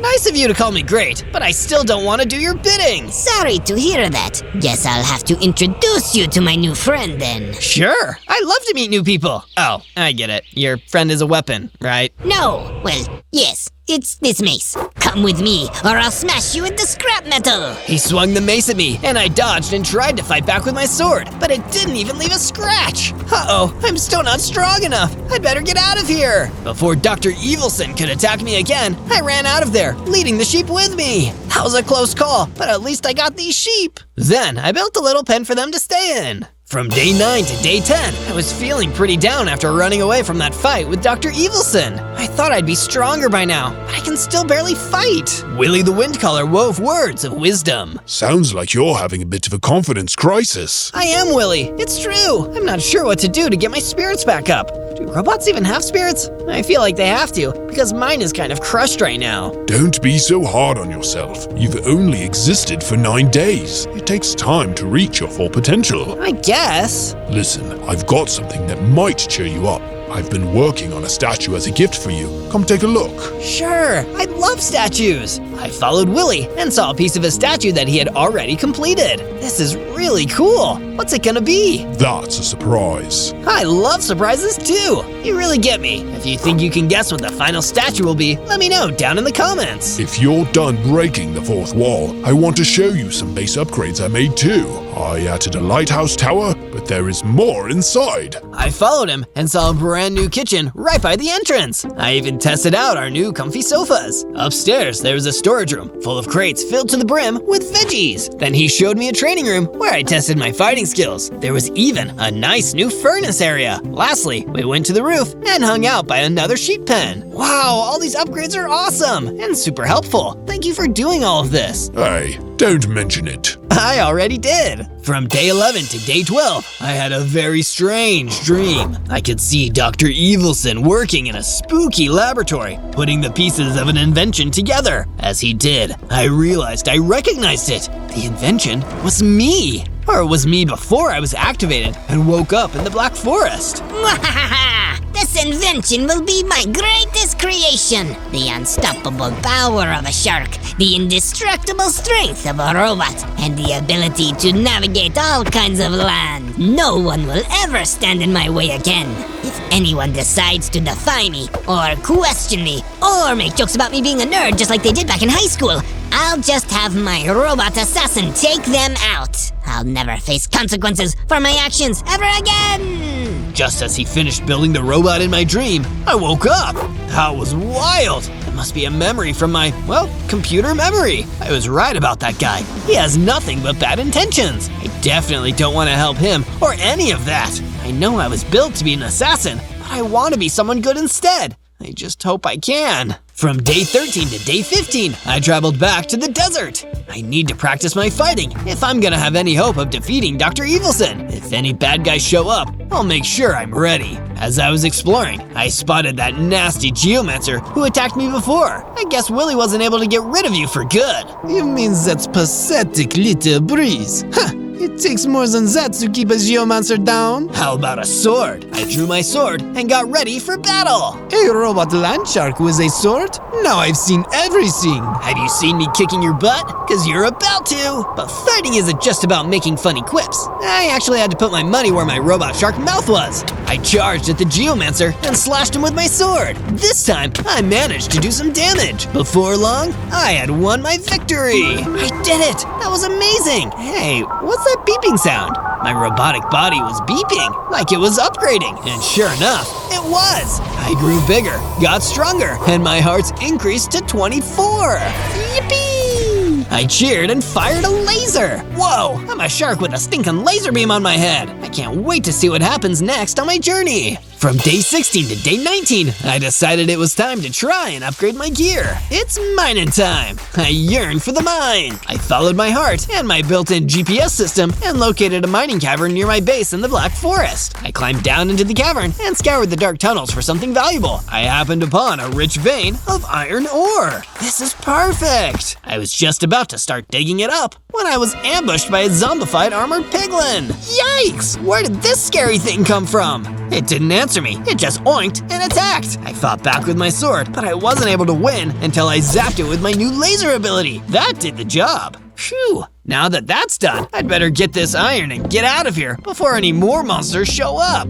I took the iron ore back to my base, smelted it in the furnace, and crafted an iron sword and an iron pickaxe. From day 20 to day 22, I woke up to the sound of Willy the Windcaller running into my room. What's going on? Zozo, come quickly. Dr. Evilson is outside. I think he's here to attack your base. At least, I can't imagine he has any good intentions. No, I doubt it. I'll be right there. I ran out of my room and was out to the front of the base where Dr. Evilson was waiting, looking evil and menacing as always. What are you doing here? What? Doctors can't make house calls anymore? I'm not sick. Are you sure about that? Maybe you have a computer virus, and that's why you're ignoring your programming. Let me take a look inside your head, and I can fix you. There's nothing wrong with me. I just don't want to do what you want. Now get out of here. This is my home, and you weren't invited. I'll leave if you come with me. Or should I just shut you down and use your parts to make a better robot? I drew my sword and got ready to fight. I rushed at him and attacked. I dodged easily, so I fired my laser at him and it hit. Ouch! So I see you can do at least some of what I programmed. I'm going to tend to this burn, but I'll be back, Zozo. You're my invention. Never forget it. From day 23 to day 26, I was taking a leisurely stroll through the Black Forest near my base when I spotted a book lying on the ground. What's this? Oh, it's an enchantment! Projectile Protection 3! This will protect me from projectile attacks! That's awesome! I'd better take it with me. On my way back to my base with the enchantment, I reminisced about my journey so far. And if you want to see more amazing Zozo videos, make sure to search Zozo and don't forget to subscribe. Anyway, back to my quest to defeat Dr. Evilson! From day 27 to day 31, I returned home to my base to find Willy waiting for me. Hey, what's up? I added another part to the statue. Would you like to take a look? Sure. I followed him to the statue and admired the progress he'd made. It's looking good. Thank you, but it's missing something. I think it could use a dash of daysight. Oh, now that you say it, I think you're right. I can go get you some. Where is it? If my memory is correct, you can find it in the Dover Mountains. With that, I traveled to the Dover Mountains in search of the daysight. There it is. That was easy. Stop right there. I'm under strict orders to deactivate you and take you apart. Another armored pillager? It's like there's an infinite supply of you guys. We are Legion. Now stand down. I don't have time for this. I fired my laser at the armored pillager and burnt him to a crisp. Now, where was I? From day 32 to day 35, I was gathering the daysight when a conjured slime came oozing toward me. Hey, you're not going to attack me, are you? Hey, what? No way, pal. I'm Stanley Conjured Slime, and you look like the kind of guy who can get someone out of trouble. My friend's been snatched by a skeleton vanguard. We gotta get her back. And make sure the sleaze that took her sleeps with the fishes. You get me? I think so. Where did the fish come in? Forget about it. You gonna help me or not? Sure, I'll help. Just tell me where to go, and I'll help save your friend. Sweet. You're a good guy, you know that? What's your name, pal? Zozo. Nice to meet ya. Tell you what, Zozo, you saved my buddy, and I'll owe ya a big favor. From day 36 to day 39, I followed Stanley the Conjured Slime's directions to a cave near the mountains. It's pretty dark and wet in there, and I can't see too well. How do I know if his kidnapped friend is really in there? That's when I heard a distant voice saying, Kidnapping sure is fun. I wonder when your little friend will pay the ransom. Not that I'll let you go after he does. Oh, that's how. That sure does sound like an evil skeleton vanguard. I'd better be sneaky so he doesn't spot me before I can get to him. I tiptoed into the cave, hiding behind some rocks where I could get a better look without being caught. I could see a redstone cube locked in a cage toward the back of the cave. I bet that's Stanley's friend. I watched them from a distance, staying out of sight. Stanley can't afford your ransom, you maniac. He's not one of those slimes that's just rolling in dough. He came from humble beginnings and stayed there. Just let me go and find some other way to make your cash. Nah, I don't feel like it. All I could do was hang back and contemplate my next move. He's got a key. If I can get the angle just right, I can shoot my laser at his hand and knock the key onto the ground. Then I can grab it and unlock the cage. From day 40 to day 43, I snuck out from behind the rock and fired my laser at the skeleton vanguard's hand. Ouch! What was that? He dropped the key, but he also spotted me. I don't recall inviting some RoboShark freak to my crib. Get lost. No can do. Her friend sent me to rescue her. Let the cube go. Don't wanna, and I don't do anything I don't wanna do. Well, that's about to change, because I'm pretty sure you don't want to lose a fight, and you're going to anyway. I've talked from a metal fish. I fired another laser at the vanguard skeleton, then I rushed in with my sword and finished the fight before he could get a single hit in. Let's get you out of here. I used the key to unlock the cage, freeing the redstone cube. Gee, thanks. I took the redstone cube back to where I left Stanley the conjured slime. You're a gem, Stan. Thanks for sending this guy to save me. Stan took me aside afterward and made good on his deal. I owe you one, Zozo. Don't forget a favor. Well, if you ever have anything that could help me defeat Dr. Evilson, then I'd love to collect on that favor. You got it, kiddo. From day 44 to day 49, I said goodbye to Stanley Conjured Slime and his friend the Redstone Cube and traveled back home to my base. Willy, I'm back! Wonderful! I've awaited your return with bated breath. Did you manage to find the day site? Sure did. Is this enough? It's plenty. I'll get to work on the statue right away. Oh, I can't wait for you to see it when it's finished. Awesome! While he's doing that, I think I'll make some changes to the base. It could use a bit of sprucing up. I decided to construct a wall around the perimeter of the base, making sure it was nice and tall. This will keep us safe in case Dr. Evilson decides to come back and finish what he started last time. It took a lot of hard work, but I managed to construct a sturdy perimeter wall. I wonder how Willy's doing with the statue. I'll go check it out. When I found Willy, he was just finishing adding the day site to the statue. That looks really cool. Is it okay that I still can't tell what it is yet? Is it abstract art? Yes and no. Yes, it's okay, but no, it's not abstract art.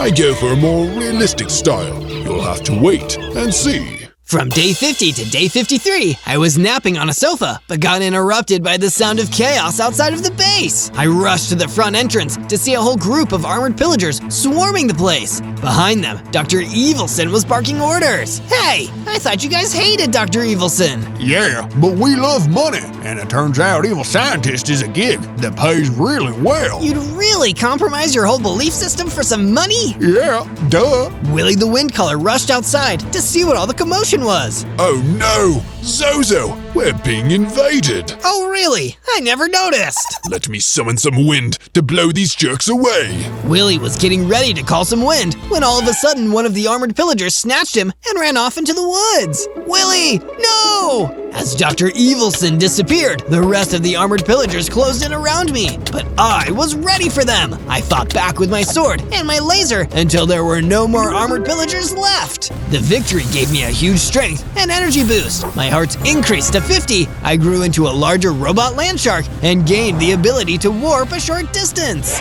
Awesome!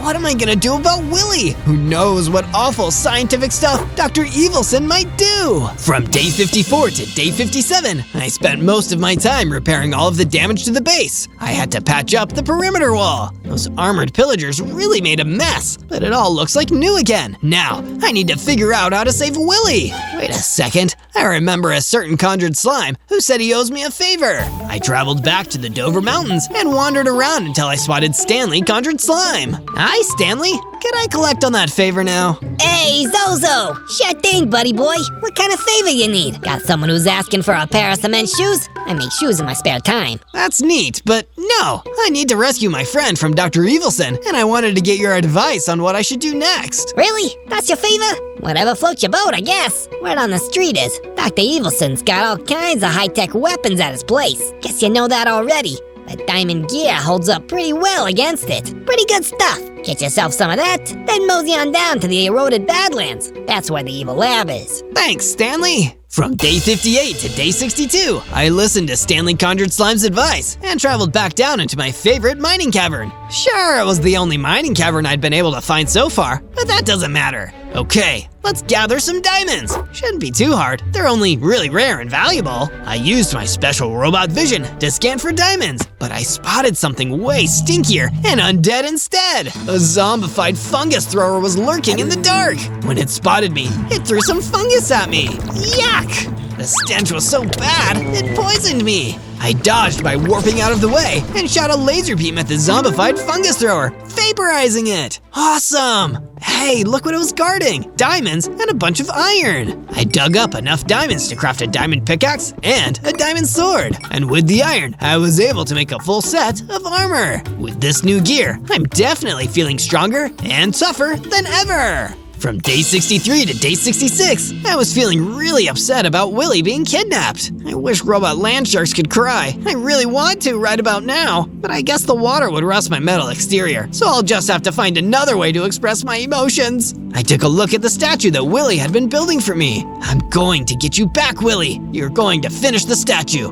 We'll finish it together. Make sure to subscribe so you don't miss any amazing Zozo videos. From day 67 to day 70, I set off toward the eroded Badlands on a mission to rescue Willy. I've got to find Dr. Evelson's secret laboratory, and fast. Oh, hey, there it is. I guess it's not that secret. Good news for me, though. I approached the entrance to the lab and spotted a huge armored villager stationed out front. Looks like he's guarding the place. I don't think I can sneak past him, especially with how big I've gotten, so I'll have to fight my way inside. Hey, you. The robot talking to himself. You're not supposed to be here. Uh-oh, he spotted me. I fired a laser at the armored villager, but he dodged. It was okay though, I had another plan. I walked over to him, drawing my new diamond sword, and attacked. With just a few swipes of my sword, I won the battle. Hold on, Willy, I'm coming. From day 71 to day 74, I entered Dr. Evelson's laboratory base. I just need to find the dungeon, or the jail, or wherever he keeps his kidnapped test subjects. How about I take you there myself? As a prisoner of the great doctor. How'd you sneak up on me like that? I tiptoed. Now stop asking questions. You can come with me willingly, or I can take you there in pieces. Third option, I kick your geomancing butt. How dare you? I don't geomance with my butt. While he was getting mad at me about the specifics of geomancing, I warped behind him and attacked with my sword. Hey, that's not fair. You guys tried to destroy my home and kidnapped my friend. I think I'm allowed to do a sneak attack. He tried to attack me, but I dodged and slashed him with my sword again. That successful hit was enough to take him down, and I won the fight. Okay, which way should I go now? Before I left the room, I spotted a chest sitting in the corner. I opened it and found a full set of diamond armor inside. Lucky me! Can I wear armor over a metal body? Let's see. I can! Sweet! Okay, let's go! From day 75 to day 78, I followed the path through the secret laboratory until I found a room labeled Test Subjects, Kidnapped. This must be it. I kicked in the door and ran inside. There, I saw Willy the Windcaller sitting in a prison cell. Zozo, the winds of fate brought you to rescue me. No, my fins brought me here to rescue you. But the end result is pretty much the same, I guess. Where's the key? I need to get you out of that cell. Dr. Evelson took you with him. Is there any way you could break me out of here without it? I can try. I was about to shoot a laser at the bars of the cell when Dr. Evelson came stomping into the room. Ah, Zozo!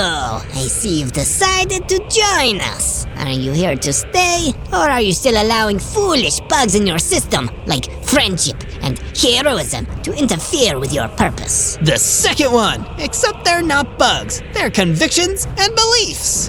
Tomato, tomato. Give me the key, Evelson. Heh, you'll have to take it from me. Okay. I warped behind Dr. Evelson and snatched the key away from him before he could stop me. Then, I fired a laser at him to distract him while I unlocked the cell, freeing Willy. Quick, let's get out of here. Let's blow this popsicle stand. What? Huh? Run! Together, Willy and I ran out of there as fast as we could. This isn't over, Zozo! From day 79 to day 84, while Willy and I were traveling back home to the safety of our base, Dr. Evelson was hard at work in his secret laboratory. laboratory, the smaller, even more secret lab inside of his main secret lab. I hoped to develop this more before testing it on myself. Maybe try it on some unwilling test subjects first. But I'm running out of time. I must bring Zozo into my custody in order to harness his power. So, I'll have to try it now and hope for the best. This specially engineered golden apple should render me incredibly strong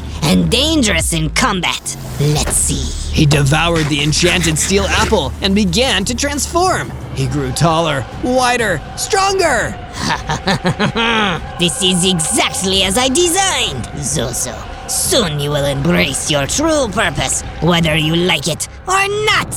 From day 85 to day 89, Willie and I made it back to our base. My statue! Is it all right? Or did those horrible armored pillagers damage it? No, it's okay. Nothing happened to the statue. Oh, good. I'm so glad. I almost forgot. I hid this away for you when Dr. Evelson's minions came. Let me get it for you now. Here. It's a fire aspect enchantment. You can enchant your sword and use it to set enemies ablaze. Incredible! Thank you so much! Anytime. You go ahead and try that out. I'll go finish up that statue. I've been looking forward to it ever since I was kidnapped. I enchanted my diamond sword with the fire aspect enchantment and the chestplate with the projectile protection I had from before. Then went to see how Willie's statue turned out. Wow, I can finally tell what it is. It's a fish. It is. I know you're a land shark, but also a robot. But I thought you might want to have a little bit of the ocean here with us anyway. I do. I love it. But even this amazing fish can't distract me from the dangerous battle up ahead. What can I do to make sure I defeat Dr. Evelson? Well, I've heard there's a potion of power hidden in the Dover Mountains in a cave. I suggest you go and find it before you face Dr. Evelson again. From day 90 to day 94, I traveled to the Dover Mountains to look for the potion of power. Hey, here's a cave. I wonder if it's the right one. Hey, you can't be in here. This is where the potion of power is hidden. That answers my question. Stand down, armored pillager. I need that potion. I rushed at the armored pillager, slashing at him with my freshly enchanted diamond sword and burning him to a crisp. Then I opened the chest and grabbed the potion. This is great. I'll take it with me and save it for just the right moment. When I need it the most, I'll drink it. I just hope potions work on robots. From day 95 to day 97, I returned to my base for the final preparations before my battle. I've got the enchanted sword, the potion of power. Now what? Hey, does Zozo live around here? I've got something for him. Stanley conjured slime. What are you doing here? I know you collected on that favor already, but I found something that'll help you out. And I'm a generous kind of slime fella. Say hello to my little friend. And by friend, I mean this full set of netherite armor. This is amazing! Thank you! Hey, do you need a place to stay? You're welcome to move in here. I could use a nice new place to live. Sounds great to me. Bada bing, bada boom. On day 98, I spent some time at my base, getting ready for my final battle. I felt like I needed to take a breath of fresh air, so I climbed to the top of my lighthouse tower. Only 2 more days until Dr. Evelson tries to take me apart and reprogram me. I can't let that happen. I just can't. I won't become something evil, no matter what. I know that I was meant to be a hero because I'm deciding to be one. And if you want to see more of my journeys as a hero, you can find more videos by searching Zozo. And make sure to leave a comment about who you want to see next. That might be my next adventure. On day 99, I traveled to the eroded Badlands to finally confront the evil scientist who tried to make me a monster. I'm more than what he wanted me to be. I'll show him, and I'll save everyone. As I approached the entrance to his evil laboratory, I felt my legs lock up. Uh-oh, is that some kind of mechanical failure? No, my system is fine. Oh, I think I'm just scared. I need a little extra confidence boost. Right, I've got that potion of power. I grabbed the potion of power and drank it in one big gulp. I feel better already. I feel powerful. I could feel the potion's magic coursing through my circuits, making me bigger and stronger than ever before. My heart's increased to 100. I feel amazing, so amazing, I could just scream. So I will. I let out a warden shriek. Whoa, that's a new one. Okay, let's get going. I've got an ultimate battle for good to win. I entered and heard some sounds coming from the distance. I approached the door and kicked it open. Inside, I found Evelson giving a lecture on science. Zero. I knew you'd come here. That's not my name. My name is Zozo. I fired a laser at him, then warped behind him for a sneak attack with my sword. Impressive. You really are the ultimate fighting machine. I designed you well. You don't get to take credit for me. I am what I am because of who I am, because of what matters to me, and the people who care about me. I have nothing to do with you anymore. You may have created me, but I define who I am. He rushed at me, and I dodged his attack by warping to the other side of the room. That's absurd.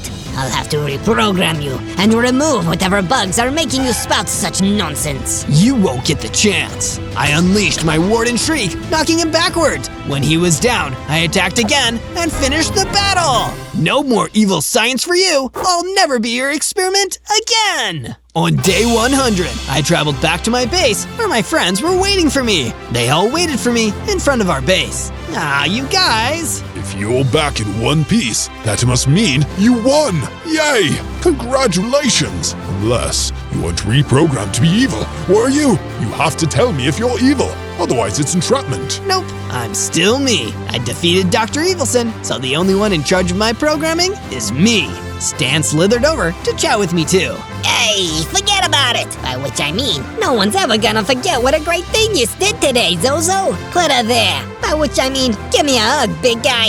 I know Dr. Evilson won't bother any of us anymore, but would both of you maybe still want to live here with me? You know it, buddy. Well, let's celebrate my newfound freedom with a great big party. Why the heck not? I'll bake a cake and Robot Land Sharks eat cake. I'm not sure, but I'm definitely gonna try. On day 1, I rose out of the ground as a baby Warden Skibidi toilet. Whoa, this is one of the weirdest creatures I've ever been. Still, 6 hearts. I better play it safe.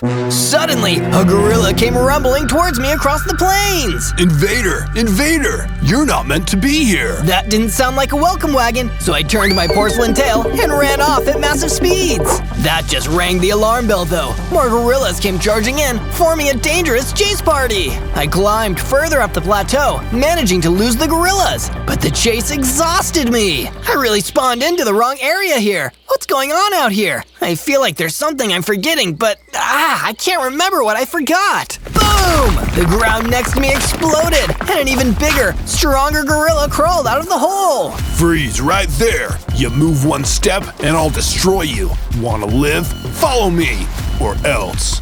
On day 2, the big gorilla led me across the plateau. Whatever you think I did, I didn't do it, I swear. I'm a completely innocent Warden Skibidi toilet. Look, kid, I don't trust wardens, and I don't trust whatever a Skibidi toilet is. Want this to go smoothly? All you've got to do is literally everything I say. Well, I guess that's a pretty compelling argument. He took me to some kind of outpost near the top of the plateau, leading me through the complex. They eventually threw me into a dark, dingy cell in the back. You better behave, toilet boy, or you're gonna get yourself flushed. Lucky for me, I wasn't alone in the cell. There was a squat little Mungus waiting in there for me. Hey, Mungus, I'm Zozo. What are you in here for? Somebody accused me of being an imposter, even though I'm not. It's a unique form of discrimination that we Munguses have to deal with. Oh, that's horrible. A similar thing happened to me. I don't even really know why I'm here. You're certainly not gonna find your memories here in some goofy gorilla prison. We've gotta get out of here.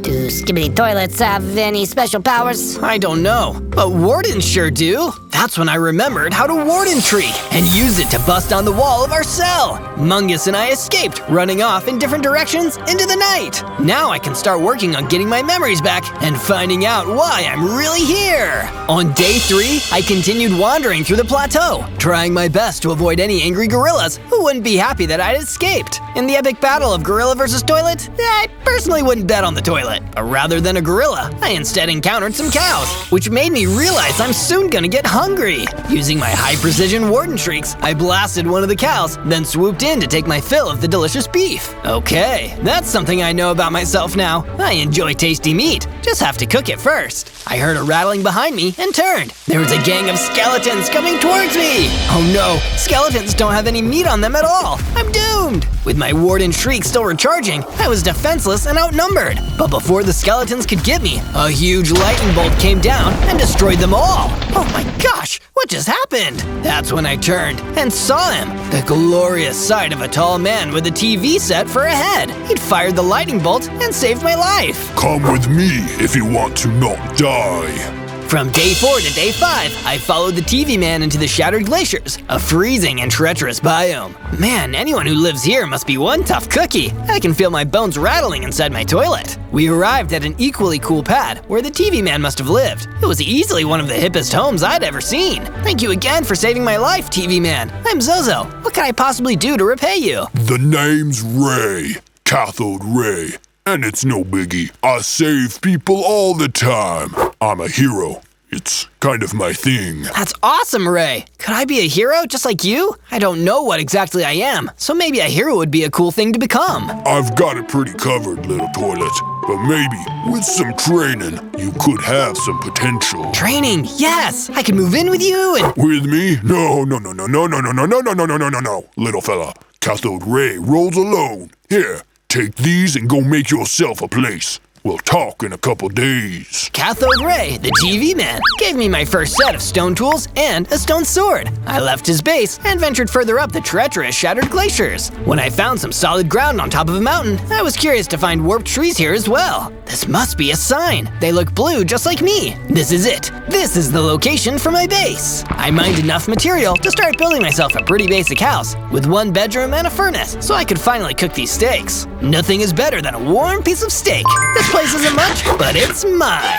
Not for long, you stinky toilet! I turned and saw that one of the gorilla guards had somehow followed me here. He wasn't interested in conversation. He wanted to fight, and I needed to defend myself. When he ran in, I blasted him with my warden shriek, then finished him off with my stone sword skills. That gave me enough XP to level up, becoming a bigger, more combat-effective warden toilet with 14 hearts and an inbuilt fireball cannon.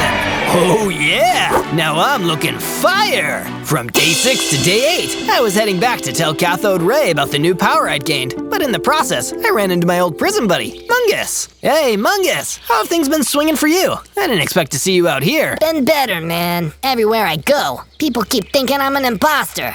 It's really starting to affect my self-esteem. That's terrible, Mungus. I wonder why people around here are so distrusting. I continued on to Cathode Ray and asked him the same question. It doesn't surprise me to hear that, Zozo. You know, there are a lot of folks out here who really can't be trusted. It's why my work as a hero is so incredibly valuable. How can I start doing valuable hero work, Ray? I can shoot fireballs now, and I want to prove myself. If you go to the Stony Peaks, you'll find a deadly yak who's been causing a lot of trouble for the locals. May be perfectly suited to this job.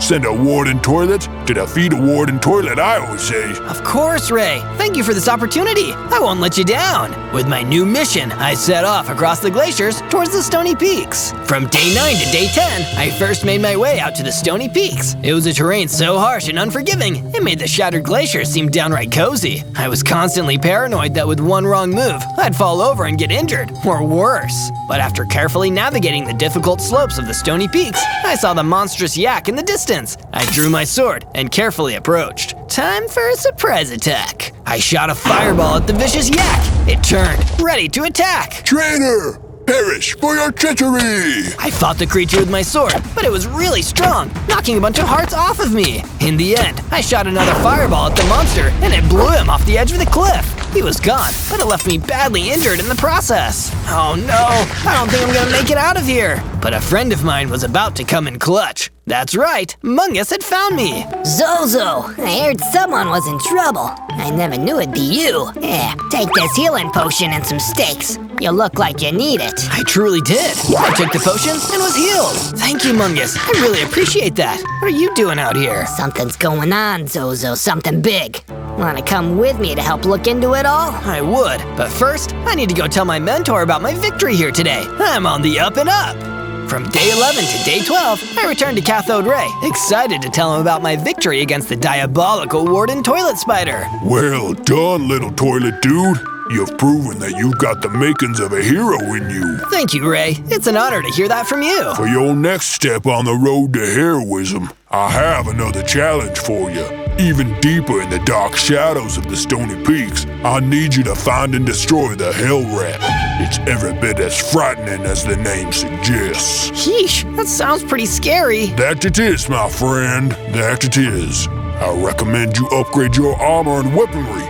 Good heroes don't take chances. Good advice, Ray. I scoured the shattered glacier until I found a deep mining cavern. I searched inside, getting deeper and deeper into the dark until I found a dusty old crate. Inside was exactly what I needed. Some pieces of iron armor, an iron sword, and an iron pickaxe. The miners must have left this behind when the place was abandoned. I didn't get to keep my new gear pristine for long because soon enough, the mine was crawling with gorilla guards. You never should have come here. But I wasn't as weak as I used to be. I held my own against the gorillas until they were forced to retreat. Nobody defeats a hero. From day 13 to day 15, I returned to the Stony Peaks with my new iron weapons and armor plating, ready to take on the terrifying Hell Rat. I searched high and low for the Hell Rat's nest, terrified that at any moment it might pop out and destroy me, just like Cathode Ray had told me. But when I eventually found a cute little hut, and inside, I was astonished to find the Hell Rat. But it didn't seem threatening or scary at all. It seems like a pretty innocent, if slightly strange-looking, rat. Hey, you don't seem particularly hellish. Why do they call you the Hell Rat? Oh,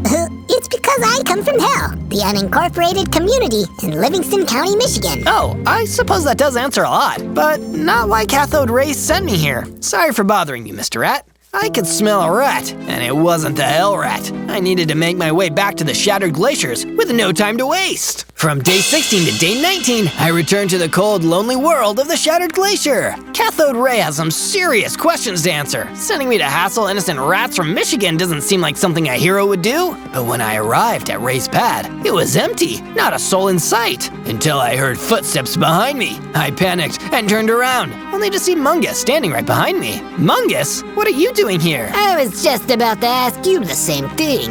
I've been tracking the imposter who's been causing trouble across the server, and whom everyone keeps blaming me for. All signs point to here. Here? That's impossible, but oh no, the Hell Rat, he's in danger! Before Mungus could ask any follow-up questions, I hightailed it out of the shattered glacier and made my way back to the Stony Peaks. When I arrived, I searched desperately for the place where I'd found the Hell Rat, but by the time I did, it was too late. Just Cathode Ray standing in an empty crater. Ray, what have you done? What you were too weak to do, apparently. You can't even stomp some silly rat. Why would I want to? He was innocent. Innocent is just a point of view. Who's innocent, really? I'm sure he did something at some point that made him deserve getting vaporized by me. If that's how you think, then you're not a hero at all. I am a hero, Zozo, and if you're against me, that can only mean you're a villain. Let me show you what I do to villains. Cathode Ray summoned up a huge lightning bolt, and before I could do anything, he fired it at me, and everything went black. From day 20 to day 22, I finally woke up, my damaged toilet body lying among the broken stone of the peaks around me. Somehow, I'd survived. Why didn't Cathode Ray completely destroy me? Because I stopped him. I turned and saw my old prison friend, Mungus, walking towards me. What? You're the first person who believed in me. You think I'd let that TV-headed creep destroy you? No way. I can't believe he used me like that. I thought he was a hero. I thought I was a hero. You still can be, Zozo. Let's go back to your base. Together, I think we can defeat this guy and show the world who he really is. You're right, Mungus. It's the only way. We went back to my base, and we tore down the old base so we had enough space for the new build. I mined up enough raw materials to construct a new building with a room for Mungus to stay in, complete with a bed and couch. You can't really tell what this place will be, so make sure to watch a bit longer to find out as I will finish the base. From day 23 to day 26, I returned to the Savannah Plateau, wanting to see everything with a fresh perspective. Everything with Cathode Ray has got me reconsidering my whole life. But I didn't have time to brood. I saw an undead ostrich getting chased around by a terrifying dark manicore. This looks like a situation where I can prove myself as a real hero. I stormed in, blasting fireballs and warning shrieks at the dark manicore while the undead ostrich was out of the picture. It didn't take long for the manicore to relent, and I finished it off with my iron sword. Afterwards, the undead ostrich came out of hiding and approached me. You saved my life! That was so heroic. Thank you. I'm trying my best, despite not having a great teacher. Your best saved me. So in exchange, here, take some of my power and ascend to greater heights. The ostrich fired an energy blast at me, and I felt myself getting bigger and stronger. Soon enough, I had 26 hearts and a new ability, Smash! I tested it out, smashing a huge crazy crater into the ground. Okay, this will be useful later. From day 27 to day 31, while heading back across the Savannah Plateau towards the Shattered Glacier, I encountered a group of chickens.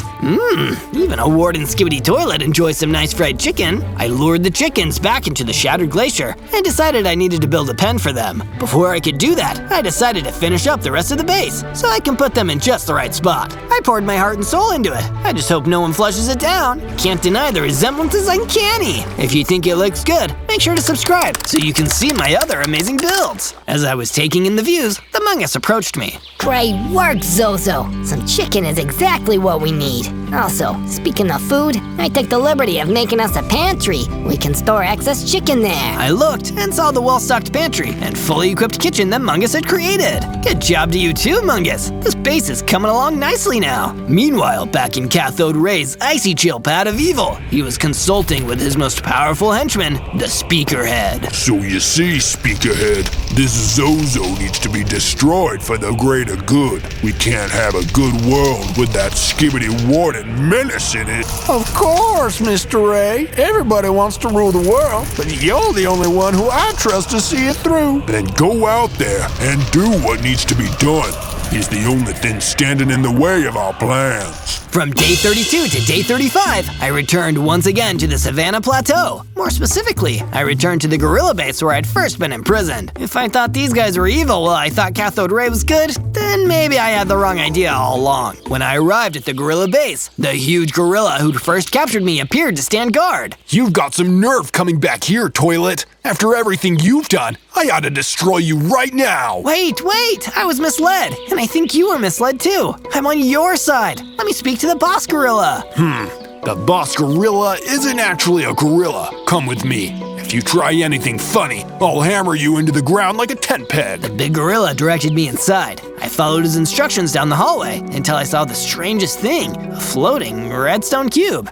My goodness, who are you? Me? I am the Cube of Wisdom, the source of all good and righteous knowledge. And if you had spoken to me earlier, I could have told you that Cathode Ray, the TV man, was nothing but a sham. Yes, I'm sorry. I know that now. He's a villain who believes he's a hero, but I want to be a real hero. Together, between me, my friend Mungus, and you and your gorilla forces, we can take down this monster. That's the wisest thing you've said all day, Zozo. From day 36 to day 39, knowing the danger of the threats against me, I searched the Shattered Glacier yet again until I found another abandoned cave. I searched deep within until I found some more abandoned pieces of iron armor, which I quickly equipped. Using my smash power to bust through the stone further, I found a small vein of diamonds, which I mined with my iron pickaxe. Not enough to make anything yet, but these will come in real handy when I find more of them. I returned to my base with my spoils, where Mungus was waiting for me with good news. Zozo, I crafted some weapons for you while you were gone. Javelins. They should be super effective. Oh, that's awesome, Mungus. This will make me an even more formidable opponent at long range. I left the edge of my base to practice my throwing skills with my new selection of javelins, when suddenly a gibbon approached. Be not afraid.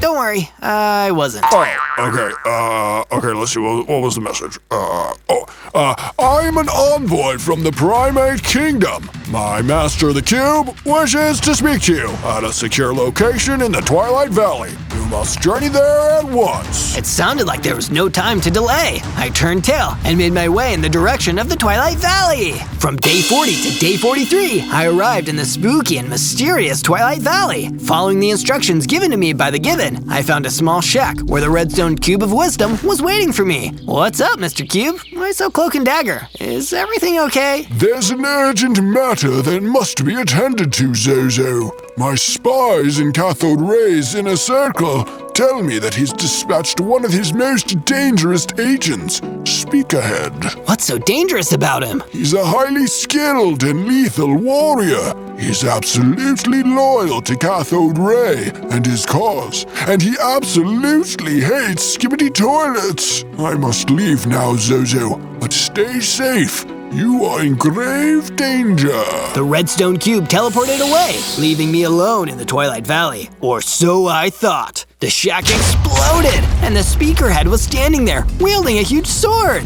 There you are. Time to meet your doom, Toilet. All for freedom and for pleasure. Without delay, I started firing my Warden shrieks and fireballs at him, but there was no effect. He ran at me with his sword and devastated me with one strike. All I could do was turn and run for my life. I'll get you, Zozo. Nothing ever lasts forever. From day 44 to day 49, I was resting and recovering at my base from my encounter with Speakerhead. I was lucky to get out of there alive. Speakerhead wasn't planning on taking prisoners. He was every bit as terrifying as the redstone cube suggested, so it made sense that the redstone cube would appear next to me in my time of need. You weren't kidding, Cube. That Speakerhead guy is a real demon. Be that as it may, I believe I have a solution for you, Zozo. A weapon that may be capable of destroying that diabolical false hero once and for all. I'm all ears. A blowgun, an ancient tribal weapon wielded by a great warrior. It's said to have special powers when used by a true hero in the name of justice. That sounds perfect. Where can I get it? I'm not sure yet. You will need to seek out the information. Return to the Stony Peaks and seek out other wise creatures. They will give you the knowledge that you seek.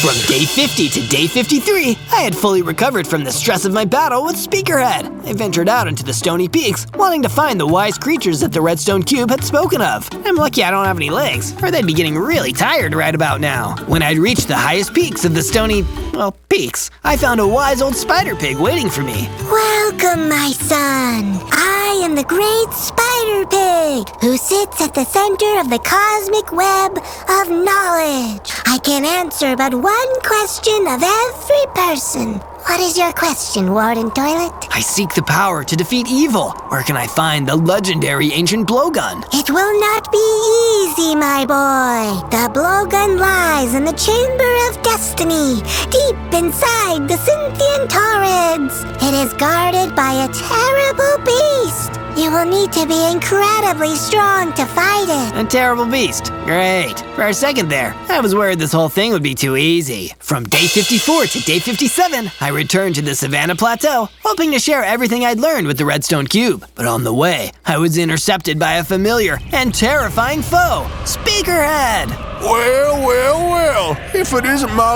least favorite Warden Toilet, Zozo. Speakerhead, what are you doing here? I've been listening to you all the way since the spider pig. My master wants me to collect intelligence on you and everything you're doing. But I won't even need that information if I destroy you right here. I threw some javelins at him and tried to hit him with my fireballs, but he was too strong. My turn. He pulled out a destroyer and with one whack, blasted a huge crater in the earth. I was lucky to have escaped with my life. Meanwhile, back at his base in the Shattered Glacier, Cathode Ray was receiving the information that Speakerhead had stolen. The Scythian Torrids. Interesting. Then it means the blowgun must be guarded by the High Reaver. Perhaps I'll let Zozo deal with that one. He could always use the practice. From day 58 to day 62, I was at my base, having at least survived a second encounter with the Speakerhead. I need some kind of advantage. I can't afford to let him get the jump on me again. I might not be so lucky. I was pulled out of my pessimistic thoughts by Magnus, who strolled over to me with obvious excitement. Zozo, I've been working hard building things while you were gone. I added in a little yard, a bathroom, and a new crafting area, complete with a furnace. Oh, that's genius, Magnus. Just the thing I needed. If I want some new gear, I'm gonna need to forge it myself. With this in mind, I went back to the same mining cavern I'd visited before and dug even deeper into the darkness, using my smash power to go deeper a lot faster than I would with just a pickaxe. Eventually, I found an even richer vein of diamonds and harvested as many as I possibly could. Then, I took them back to the base and put Mungus's crafting room to good use. I forged myself a diamond sword, a diamond pickaxe, and a few pieces of diamond armor. Now I'm a force to be reckoned with! From day 63 to day 66, I heard a great crackling outside my base, like something of immense power had arrived. I walked outside the base and saw the redstone cube of wisdom waiting for me on my decorative toilet. Zozo, it is time. We must travel together to the edge of the shattered glacier. There we can find the portal to the Scythian Torrents, where the sacred blowgun awaits the arrival of its prophesied user. That, Zozo, is you. Then we have no time to waste. Lead the way. I followed the floating cube across the shattered glacier until eventually we reached the impressive-looking portal stand. Something is wrong, Zozo. The portal, it isn't active. Then what do we do? Keep searching. There must be some kind of key. Someone out there has it. We just need you to get our hands on it. Well, we don't have hands, but you get the idea. From day 67 to day 70, while waiting and planning my next steps on the toilet, I was visited by someone I hadn't had the best relationship with, the big gorilla. Zozo, you know I wouldn't come to you if I wasn't desperate, but some unknown force has been fighting my men in the Twilight Valley while we try to search for the key to the Scythian Torrents. And I'm guessing you want me to come in there and fight it? Yeah, pretty much. But you better not gloat about it. Cause I'm a nice guy, I didn't gloat. Just flushed the toilet and made a beeline for the Twilight Valley, where I saw what had been giving the gorilla so much trouble, a cosmically powerful Shiba Inu. Be gone, intruder! You will never get your hands on the key! Leave my valley! Wait, listen to me! If you use this key for evil, I will— Listen! I'm not here to do evil. I'm here to stop it. You said something about a key? Is it the key to the Scythian Torrents? Yes, the very same. I seek the blowgun from the Chamber of Destiny. For what purpose do you seek it? I wish to obtain the blowgun and use it to defeat the evil known as Cathode Ray. That is a noble goal. The key is yours. If you misuse it, I'll destroy you myself. Shiba Inu disappeared, leaving behind a magical-looking key, which I immediately picked up. I'm one more step closer to completing my quest. From day 71 to day 74, I was returning to my base, excited to tell Mungus about the key. But I had bigger things on my mind. Speakerhead was back, and he was destroying my base. You're too late, Zozo. I know everything. You can't stop us now. I can tell you're a speakerhead even from a distance, because you're such an annoying loudmouth. Don't get mad, Zozo. Get even. If you're brave enough, I'll be waiting near Ray's pad.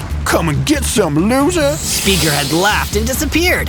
Then, Mungus came out of hiding to speak to me. How did he cause us much damage, Mungus? He used his destroyer, an incredibly powerful weapon. Darn, that man is such a thorn in my side. It doesn't need to be all bad, Zozo. Maybe if you go and destroy Speakerhead, you'll get his destroyer. Then you can use it in the Scythian Torrents to get the blowgun. That's a great idea, Mungus. But are you sure you'll be okay here alone? I can handle myself, Zozo. I'll rebuild the base while you're gone. Then it looks like we've got a plan. Little did I know, all of this was part of Cathode Ray's grand plan. Once he's dispatched dear Speakerhead, he'll be strong enough to enter the Scythian Torrents. Then, the blowgun will be mine, and nothing will be able to stop me.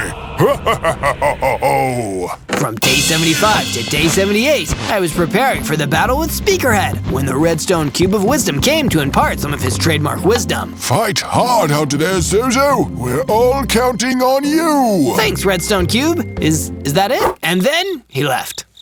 From day 79 to day 84, I wasted no time in charging to the dark depths of the shattered glacier. Speakerhead, you will face me in single combat. That was clearly enough to summon him because Speakerhead immediately appeared. It was almost too perfect. Ready to be destroyed, Zozo? Well, clearly you are, since you're here. Please stop talking. I'd rather just fight. I charged at Speakerhead, wielding my diamond sword.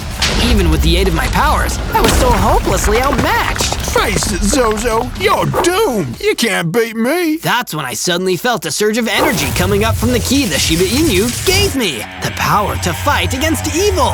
I evolved into a Warden Spider Skibidi toilet. I was bigger, stronger, and suddenly had 100 hearts and the ability to shoot lasers. Speakerhead was so shocked. What? No, you can't do that. Seems like I can. Bye-bye, Speakerhead! With a supercharged blast of my laser attack, Speakerhead was destroyed, once and for all! In his place was the Destroyer, which I picked up immediately. Just you and me now, Ray. From day 85 to day 89, I returned to the base with the Destroyer and the key. And with 100 hearts, I was finally ready to go to the Cynthian Torrids. I'm ready to do this, Mungus. So glad, Zozo. And look, I repaired the base. I turned and saw that Mungus was true to his words. The base had been rebuilt. Everything was coming up roses. The one thing left to do is go claim the blowgun. Then we can defeat Cathode Ray and end all this horror. My heart filled with determination, I made my way towards the portal standing deep in the shattered glaciers and used my key to open it. Cynthian Torrids, here I come. I immediately felt the dark, dry heat of the Torrids on the other side. It was a sinister place, filled with molten lava and strange unknown creatures. After hours of wandering, I found a large, distinct structure that must have been the Chamber of Destiny. There's the chamber. Let's go see the beast. I walked into the chamber, which was deceptively quiet at first, until a huge, terrifying High Reaver leaped out. Oh, there's the beast! It took everything to be able to defeat the High Reaver. The blade of my diamond sword, my fireballs, my javelins, my laser eyes, and of course, the Destroyer. It was a hard battle, and I lost plenty of hearts. But in the end, the High Reaver was defeated, and the blowgun was left on the ground. Cathode Ray, you've got a big storm coming. From day 90 to day 94, I left the Chamber of Destiny with the blowgun in hand. With this, I'd finally be able to destroy Cathode Ray once and for all. But before I could find my way to the portal, I was hit by a lightning that completely paralyzed me from the neck down. The blowgun fell out onto the floor.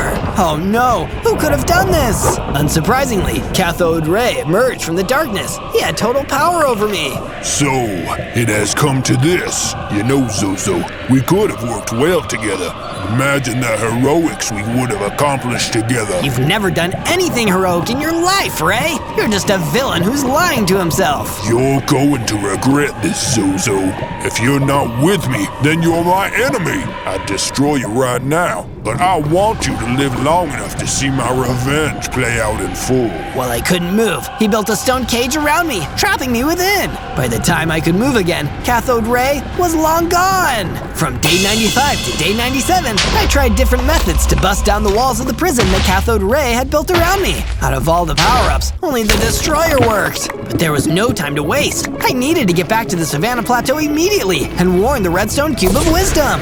When I was back in the overworld, I ran as fast as I could until I reached the plateau. But I wasn't fast enough. The Gorilla Outpost base had been left in ruins, and all the gorillas were gone. All that was left was the heavily injured Redstone Cube of Wisdom. Zozo, Cathode Ray went on a cathode rampage. He's cleaning house, trying to destroy everyone he can. Oh no, this is all my fault. I gave him the blowgun. He'll be invincible. He has one weakness, Zozo, because he has a TV for a head. He doesn't have a mouth, so he can't actually use the blowgun. Get it back, Zozo, and use it to bring Ray's reign of terror to an end! The Redstone Cube passed away, leaving me alone on the cold and dusty plateau. On day 98, I made a beeline back to my base. I needed to warn Mungus so he didn't end up like the gorillas or the Redstone Cube of Wisdom. When I saw the state of my base, I feared I was too late. Everything Mungus and I had worked on was destroyed. Cathode Ray had almost annihilated the base. Oh no, did he destroy Mungus just like he destroyed the Redstone Cube? To my immense relief, Mungus emerged from the rubble. Please, I'm a lot harder to destroy than that. Mungus, you're alive! Cathode Ray was so focused on angrily destroying our base that he didn't even notice me. That's one small relief, but Cathode Ray still has the blowgun. I can't defeat him without it. Don't worry, Zozo. I have a plan. Let's go to Ray's pad together. I've got my own score to settle. You distract him, I'll steal back the blowgun. Then you can finish him off once and for all. Sounds like a plan to me, Mungus. On day 99, Mungus and I ventured deep into the shattered glacier to execute our cunning plan. We arrived outside Cathode Ray's pad and shared some final encouraging words. You can do this, Mungus. I'll keep his attention on me. See you on the other side, buddy. Mungus snuck into the base. When he was gone, I shot my fireballs at Cathode Ray's base. He immediately stormed outside. Revenge, then? I figured you'd come out here after you saw what I did to your base and your worthless friends. At least now I can finish you once and for all. Yeah, you can do that, Ray, but you'll need to catch me first. I ran as fast as I could as Cathode Ray chased me, shooting lightning after me. I ran until I'd lost him, then made a beeline back to the base. I met Magnus outside Ray's pad. He gave me the blowgun.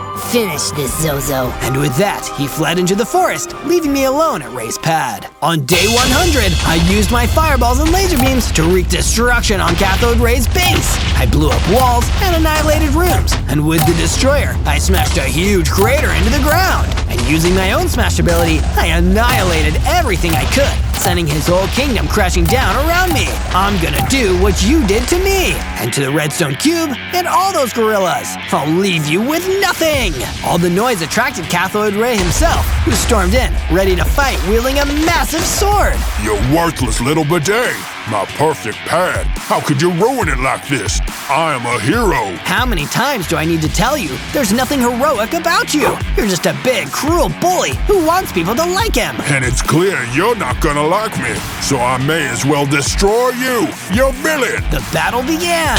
Cathode Ray was strong, but now I was ready to face him. I threw in javelins and blasted fireballs. I hit him with laser beams and warden shrieks, and even whacked him with the destroyer. No, this is impossible. For the finishing blow, I pulled out my blowgun, channeling all the power of the redstone cube. With one blast, the scourge of Cathode Ray was finally destroyed. The only hero here is me. On day 1, I spawned into the Badlands as a devil dragon. A devil dragon in the Badlands? This is so rad that I don't even mind that I'm a baby. I feel like I should start a rock band or something. But before I could come up with a cool name for my new rock band, something huge and dark rose out of the ground in front of me. It was an Endergast. Oh my goodness, I've never seen anything like you before. Welcome to my domain, Devil Dragon. I am Lord Endergast, the most powerful being in the overworld. Wow, it's an honor to meet you, your lordship. Is there anything I can do for you? Yes, you can perish! Lord Endergast blew a huge fireball at me, which I only narrowly dodged, destroying the summoning circle next to me. Why did you do that? I was so polite to you. I don't admire politeness. I admire survival. That's why I'm playing the 100 Days game. And if you figure out how to play, you may just be able to survive this. How can I play a game if I don't even know the rules? But he didn't answer me. He just breathed another fireball at me, and all I could do was turn and fly away. The 100 Days game? I guess I've got to find out what it is if I want to survive.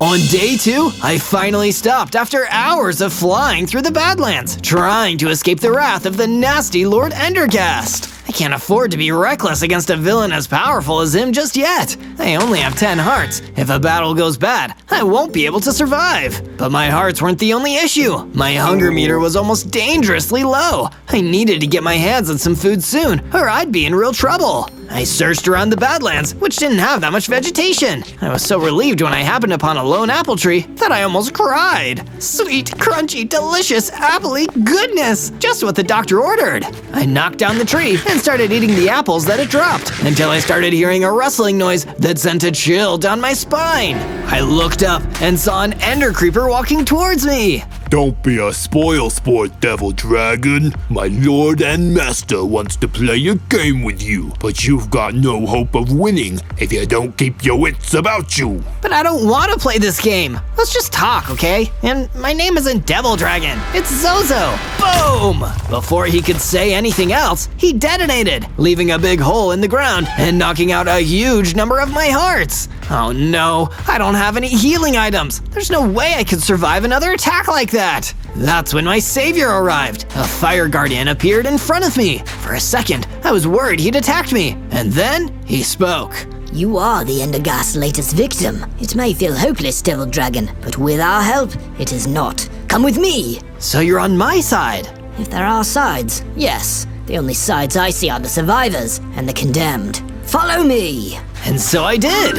On day 3, I followed the fire guardian across the Badlands as night fell around us. It felt like the enemies coming after me could attack at any time. What is your name, Devil Dragon? I'm Zozo. I've only been here for 3 days. I don't understand why so many people are after me. It's because that monstrous Endergast marked you. To be marked means that monsters and beasts will seek you out. They will hunt you, and they will try to destroy you. But why? I didn't do anything. Perhaps he senses potential in you. Potential for fun.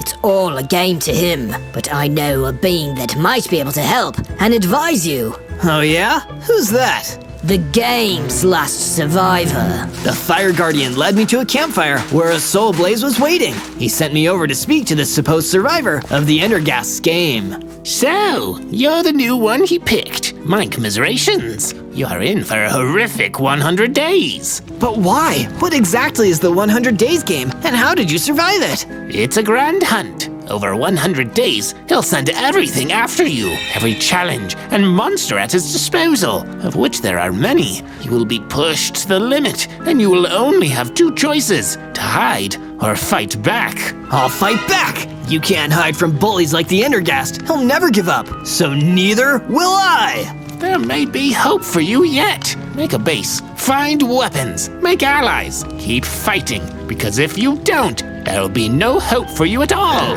He gave me a healing potion that I took for my Ender Creeper injuries and went off on my way. From day 4 to day 5, I started following the Soul Blaze's advice. With the Fire Guardian with me as my guide, I went further out into the Badlands to make myself a base. Take these tools, Zozo. It will make your mission much easier. You can always make better ones later. The Fire Guardian gave me a stone sword and a set of stone tools, which I used to start mining stone and cutting down trees. I soon had enough to start building myself a base. It was basic at first, just 2 rooms with some beds, one for me and one for the Fire Guardian. I hope these sheets are fireproof. Once the building was done, I stepped back to look at my hard work. It wasn't much, but it was mine, and I was proud of it. I didn't get to enjoy the moment forever though, as an Ender Blaze floated towards me, ready to attack. This really is a trial by Ender Fire. It wasn't easy, but with my stone sword, I was eventually able to defeat the Ender Blaze and destroy it. And when I did, I got enough XP to level up, getting bigger, stronger, gaining 30 hearts, and big, awesome dragon claws. Looks like I really am playing the game now. From day 6 to day 8, I was wandering through a new biome, the giant taiga, which was full of towering trees and lush greenery. A devil dragon looks kind of out of place here, but I still enjoy the scenery. I wonder if I can find anything out here that'll help me survive the 100 days and fight back against the Endergast. I was so lost in thought that I didn't notice an Enderman sneaking up on me, but when I noticed him, I immediately deployed my claws and started attacking him. He was a formidable foe, but my claws helped me gain victory in the end. That's right, I'd ended the Enderman. That was amazing, kid. Who's that? I turned and saw an evoker emerging from the tree line. I've been hunting and tracking that Enderman for weeks, and you took him out just like that. It was amazing. Oh, thank you. I really appreciate the kind words. It's been kind of a rough week. Tell you what, wanna come help me take out another monster? I'll make it worth your while. Sure, it couldn't hurt. I mean, maybe it could, but I'm always happy to help. From day 9 to day 10, I followed the evoker through the giant taiga until we came upon a deeper, darker part of the forest. What exactly do you want me to take on out here, Mr. Evoker? Truth be told, I need your help taking on a ghast. Oh no, it isn't an Endergast, is it? Endergast? No way, I've never even heard of that. This is just a regular ghast, but that doesn't mean it's not extremely dangerous. Well then, I guess I'll make sure to proceed with caution. And even that caution didn't do me much good. The power of the gas fireballs repelled me quickly. I had to escape just to survive, then went back to my new friend, the Evoker, with my dragon tail between my legs. It's okay, my friend. Don't beat yourself up. How about we write this one off and come back to take him on another day? Thanks for your patience, Mr. Evoker. Say, why don't you come back and stay with me at my base? I really need some people on my side right now. I'll never turn down a free room. Lead the way, Dragon Boy. From day 11 to day 12, we made it back to my base, and I immediately started working on a room where the Evoker could stay. It was super easy, and before long, he had a brand new place to stay right next to my room. When I was done, he came up to talk to me about something. Hey there, Zozo. I really appreciate you making me a room, and I wanted to show my gratitude. Hope you don't mind, but while you were working, I took the liberty of making a few upgrades around the place. Come check them out. I was super impressed. While I'd been busy, the evoker had set up a brand new storage room where I could keep all my gear and resources, as well as a furnace ready to craft some new equipment. That's so kind of you, evoker.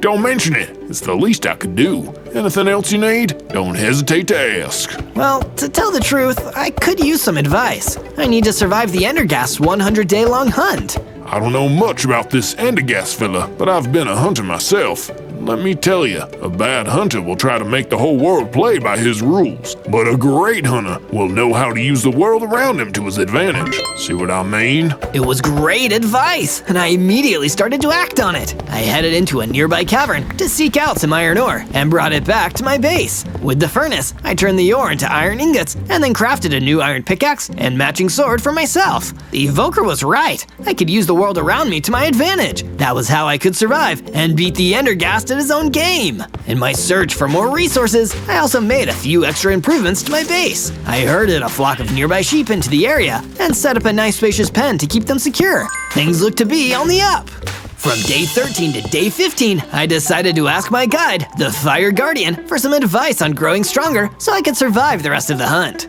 Taking on the Endergast won't be easy, Zozo, but smaller challenges can prepare us for the larger ones ahead. I've heard some of his henchmen are stalking the giant tiger. If you're using the world around you, then use them to hone your fighting skills. So, I set off on my new quest to take down some of the Endergast's minions. Reaching the giant taiga, I realized that this wasn't going to be as easy as I first thought, because I was outnumbered. A swarm of ender creepers were roaming around, and I'd already tangled with one of those nasty explosive mobs. But I remembered the advice from the evoker: use the world to my advantage. The giant taiga was filled with plenty of vegetation, which I could use as cover to sneak up and get the drop on them. I jumped from the trees and destroyed one on the spot. Hey, where the heck did he come from? With a swing of my sword, I dealt some damage, then ducked back behind the trees. Hey, where the heck did he disappear to? They searched for me, but only found defeat. When the last one remained, he puffed, and boom! The ender creeper detonated. I emerged victorious, and one even dropped a handy item, a health potion. Drinking it, I suddenly got much stronger. I had now gone up to 60 hearts, and even learned a new ability, a flame breath attack. Oh, now that's perfect for a devil dragon like me. Now I'm cooking with fire.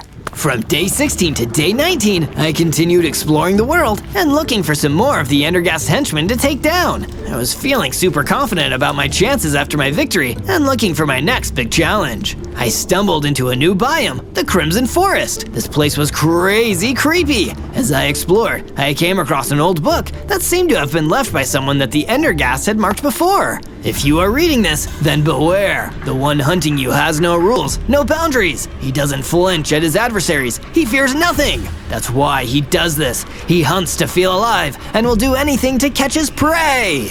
Oh, I'd better watch out. The Endergast seems to have some real issues. I had been so distracted by reading the book that I almost didn't notice a familiar hissing sneaking up behind me. There's the devil dragon that took out our buddies. Get this fool, boys. More ender creepers! I was nearly caught off guard, but stood my ground and fought them off. That was a close one. Lucky I noticed them, or I could have been blown to smithereens. From day 20 to day 22, after my run-in with that last group of ender creepers, I decided it would be best to make sure I was better protected against oncoming damage. So I headed back to the mines and gathered up some more iron ore, turning it into ingots and then smelting those into a shiny new iron chestplate. With all this added armor, and still feeling confident after my recent wins, I thought it was about time I got some more experience and headed back to take care of that ghast that the evoker had been hunting when we met a few days earlier. This ought to be a good warm-up for taking on the Endergast. Sneaking up like I had done before, I gave the ghast a taste of his own medicine and hurled flames its way. I was able to deal a lot of damage, destroying it on the spot.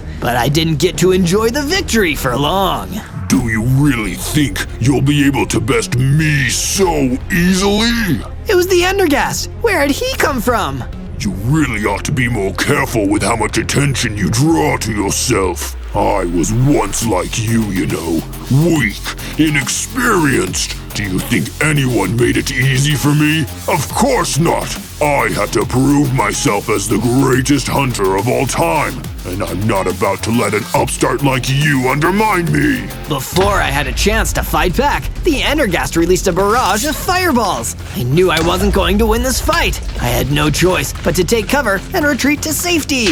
From day 23 to day 26, I managed to make it back to my base, but was careful to make sure I wasn't followed. Lord Endergast had already tracked me down once. I needed to be careful he didn't discover where I'd set up my base. I tried not to feel too defeated. It was still early in the 100-day challenge, and I just needed to keep challenging myself to eventually beat him. Plus, I'd already bested that regular ghast, which the evoker was really impressed to hear about. That's great! Good going, Dragon Boy! We'll make a world-class hunter out of you yet! Speaking of which, I decided it was time to get in some more practice of using the world around me to improve my chances of survival. I went off for another jaunt into the mines and gathered up the last of the iron ore I could find. I had plenty to make enough ingots to craft myself an iron helmet and a pair of iron boots. I had a much better shot at resisting incoming attacks. Now I was covered in a full set of armor. Looking good, Zozo. I had a similar idea. I've been working on protecting the base. Check out our brand new perimeter wall. The place looked great. Now I would rest easy knowing the base would be defended even while I was away. Plus, it provided added safety so I could survive for the full 100 days. From day 27 to day 31, I decided it was about time I tried to challenge myself again. If I was gonna use my environments to my advantage, then I couldn't limit myself to just the more familiar biomes I had visited. So I headed back towards the Crimson Forest. It looked like this place would be fairly easy to hide in. There wasn't a lot of light, and plenty of trees I could hide behind. Still, I needed some practice and finding good spots in the Crimson Forest to hide, because an iron golem was able to spot me with ease. Hey, you know I can see you, right? Ah, darn, I'm just trying to figure out how to survive against the Endergast. You're that devil dragon that took out his ender creepers. I gotta hand it to you. This place has been nice and quiet since you took care of those guys. But I expect they'll start to muscle in again soon. Why don't you come back to my base with me? That way, you'll be out of harm's way. Say, thanks. You're all right, Mr. Devil Dragon. Together, the Iron Golem and I headed back to base. I decided I would spruce the place up a little, so I gathered up some wool from the sheep and turned that into some fashionable decorative banners. Now we were surviving in style. Zozo, come quick. The Endergast minions are out looking for those that have been marked. Wait, they aren't here though. They haven't found me yet. No, not you. The Soul Blaze. He was the last one to be marked, and he needs our help. From day 32 to day 35, we rushed back through the Badlands to where the Fire Guardian had introduced me to the Soul Blaze. I couldn't let the Endergast get to him. He'd helped me start out on my journey. Quick, Zozo! I see commotion up ahead! A huge swarm of Ender Creepers were ganging up on the Soul Blaze, blocking us from getting to him. So, the Endergast has finally found me after all this time. Couldn't run forever, I suppose. The Ender Creepers were closing in, hissing and getting ready to explode. Before I could get close enough, there was an almighty boom, and many of them detonated, taking the Soul Blaze with them. No! Hey, it's the other marked one, the Devil Dragon. Get him, fellas! I had to fight back and managed to fend off the few Ender Creepers that were still left standing. But I was too late to save my friend, the Soul Blaze. From day 36 to day 39, I had to go and be on my own for a while. I was starting to worry that I wouldn't see this 100-day challenge through to the end. And even if I did, it seemed that the Endergast wasn't one to admit defeat so easily. Would this be my life now? Spending every day constantly on the run until Ender Creepers finally caught me? My thoughts were interrupted by the Hoglin. Oi, why the long face? Huh? It's nothing. Just thinking about some stuff. Well, you got a minute to spare? I mean, Blaze took my guitar, and I can't get it back. Sure, but you really should say please, you know. I tried to keep my focus on the task at hand. I still had plenty of days to get through, and if I was ever going to outsmart a hunter as ruthless and unruly as the Endergast, then I needed to become a better hunter myself. I tracked down the mutant Blaze. Attacking it with fire breath probably wasn't going to end well, so instead, I snuck up a nearby hill to get the high ground, then dropped towards the mutant Blaze, scratching it up with my dragon claws and finishing it off with my sword. I gathered up the Hoglin's guitar, and he seemed to be apologetically grateful. Cheers for your help there. Sorry I was so rude before. This guitar is all I've got to help me survive. I don't know what I'd do without it. You're right. That's given me a fresh perspective on things. I need to hold on to what I've still got as tight as I can. That way, I'll survive the Endergast and his unfair hunt. From day 40 to day 43, I headed back to base and back to my friends. They had helped me make it this far into the 100 days, so I needed to make sure I took care of them as much as they looked out for me. Welcome back, Zozo. I hope you're feeling better after some time alone. I am a little, but I think I'll get by with a little help from my friends. Well, I'm glad to hear that, as we are due to have more joining us soon. I hope you don't object, but without the guidance of the Soul Blaze, my fellow Fire Guardians need a refuge, so I've urged them to come here. Of course, the more the merrier. Say, have you been decorating in here? Just a few small improvements. The Fire Guardian had really been helping bring the place together with some brand new couches and bookshelves. And not a moment too soon either, seeing as his Fire Guardian buddies soon started showing up. After I had helped to greet them, the Iron Golem came up to me. Hey, Mr. Devil Dragon. You can call me Zozo, you know. My bad. I've got a favor to ask. Would you go to my old place and pick up my emerald stash? I left it behind by mistake, and I'm worried I'll get seen by one of the Endergast cronies if I head back on my own. No problem. Leave it to me.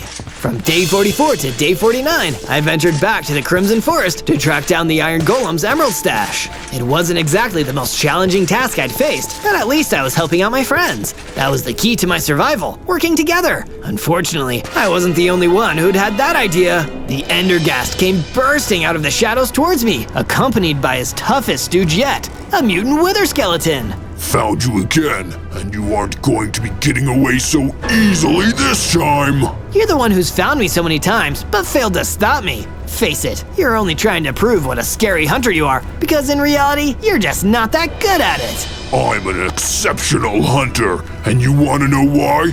Fear!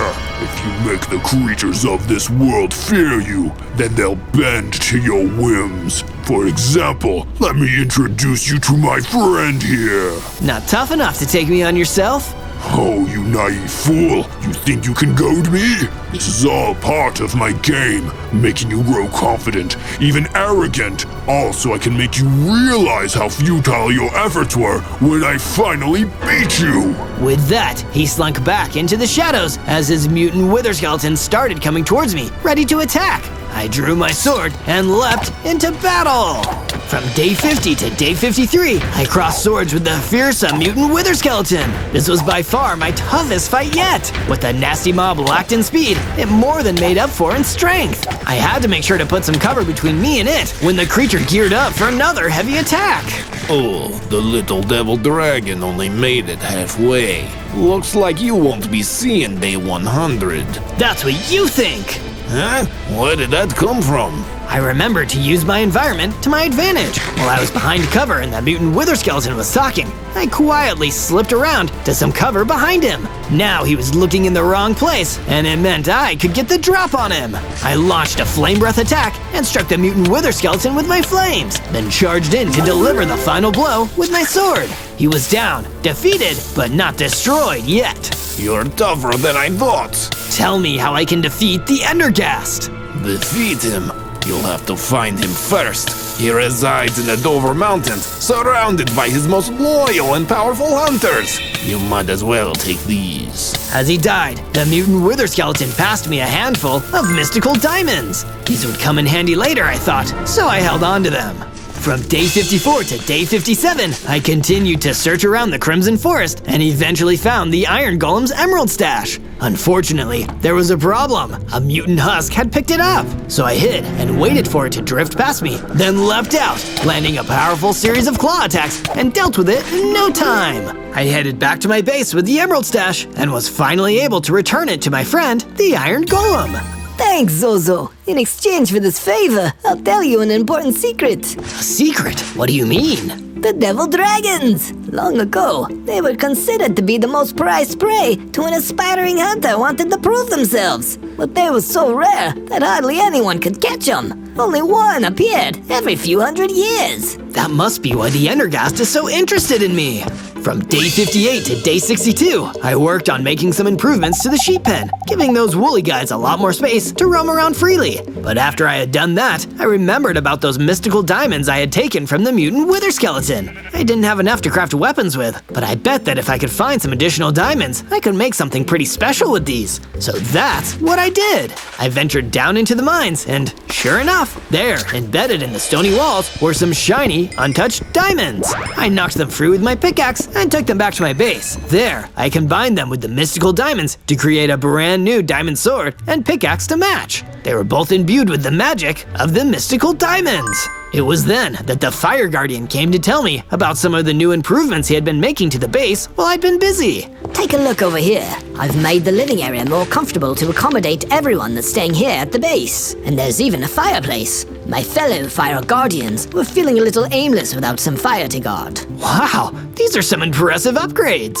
From day 63 to day 66, I decided to have a chat with my old pal, the Evoker. Since he was a more accomplished hunter, I figured he might know something about the mountains where the Endergas's base supposedly was. Smart call asking me. That's the mark of a hunter who's willing to learn from the experience of others. Mountains, eh? Not the nicest of places. Shame that you'll have to head over there. If you head due west from here, you'll find the path there. But watch your footing. It's a treacherous biome to be in. I set off in the direction that the Evoker had pointed me in, and before long, I found myself in the mountains. This place looked pretty desolate, even more than the Badlands or the Crimson Forest. Something about all those stony spires made it seem unforgiving. I suddenly got startled and instantly turned to face what I thought was my attacker. I was prepared to face off against some of the toughest mobs working for the Endergast, and when I saw a mutant hoglin, I thought he was after me. Hey, take it easy, bro. Wait, you're not here to attack me for the Endergast? What, that jerk? No way, bro. I'm a hunter. I've been on the trail of a wild blue manticore, a fascinating but aggressive beast.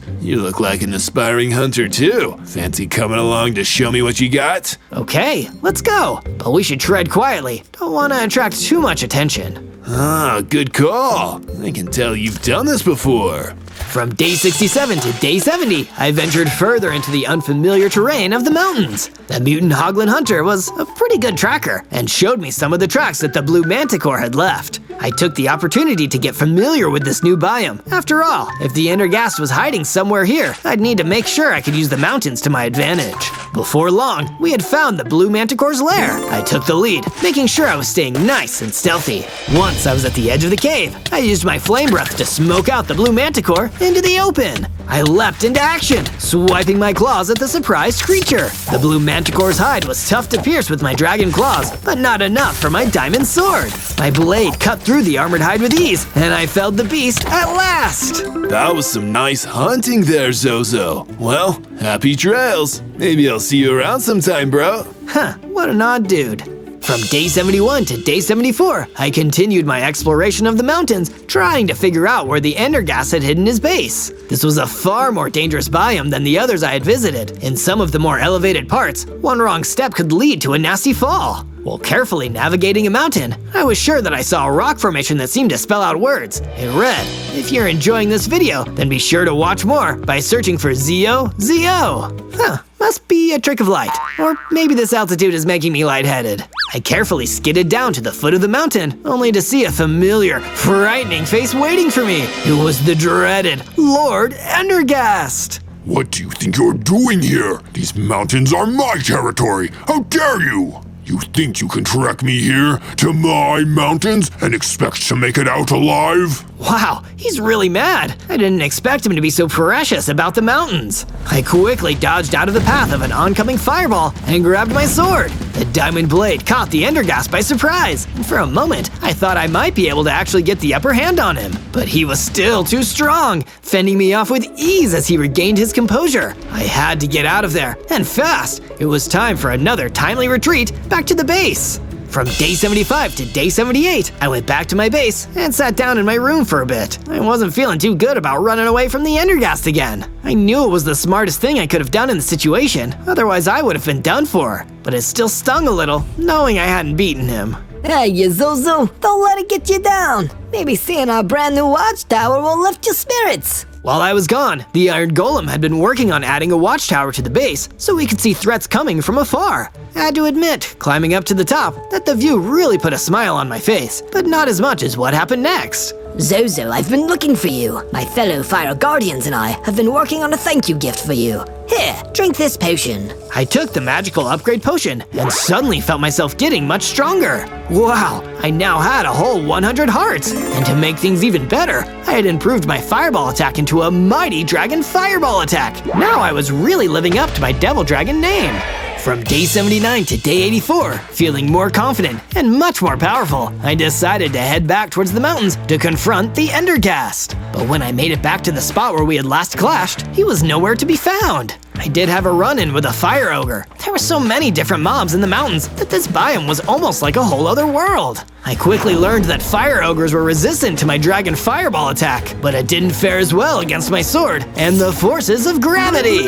After I defeated the fire ogre, I searched their lair for any interesting loot and stumbled upon an imprisoned black kitty. Oh, thank you. That horrid ogre wanted to eat me. Please get me out of here, and I'll show you where they keep their most prized possession.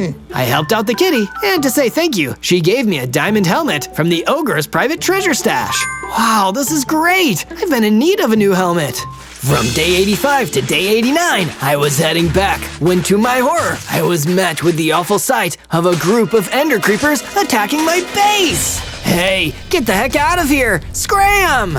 Look out, boys! It's the Devil Dragon! I rushed after them, quickly checking to see if my friends were okay. To my relief, nobody was seriously injured, although our poor base had seen better days. I remembered my experiences as a hunter and followed the trail of the ender creepers. I made sure to use all of my environment to my advantage, including asking a passing darkness ostrich if he'd seen those creepers. Yeah, you just missed them. They were heading that way. Take them out. Last thing we want is Endergast goons roaming these badlands. I caught up with the ender creepers and wasted no time launching a huge dragon fireball attack. But then, it hit me. They were heading back towards the mountains. I could use this to my advantage too. These ender creepers could lead me to the Endergast base. From day 90 to day 94, I kept up with the ender creepers as they fled back to their boss, the Endergast. Sure enough, keeping on their trail led me right to the Endergast's hidden base in the heart of the mountains. I leapt in to finish off the last of the ghast creeper cronies. I had to make sure they didn't reveal my base's location. But before I could even think about what to do next, a huge two-headed nether ogre came stomping out of the base towards me. So you're the Devil Dragon? You don't look so tough. The boss says it's time to end this game. For good. This two-headed nether ogre looked like he wouldn't go down easy. I was in for my toughest fight yet. From day 95 to day 97, I clashed with the two-headed nether ogre. It wasn't an easy fight at all. The ogre was one tough customer. He swung at me, and I had to duck out of the way. Even with my new helmet, he could have knocked my block off. I blasted him with a dragon fireball attack and followed it up with relentless slashes of my sword. There was no way to use my surroundings to help. I just had to keep up the attack. And luckily, it finally seemed to work.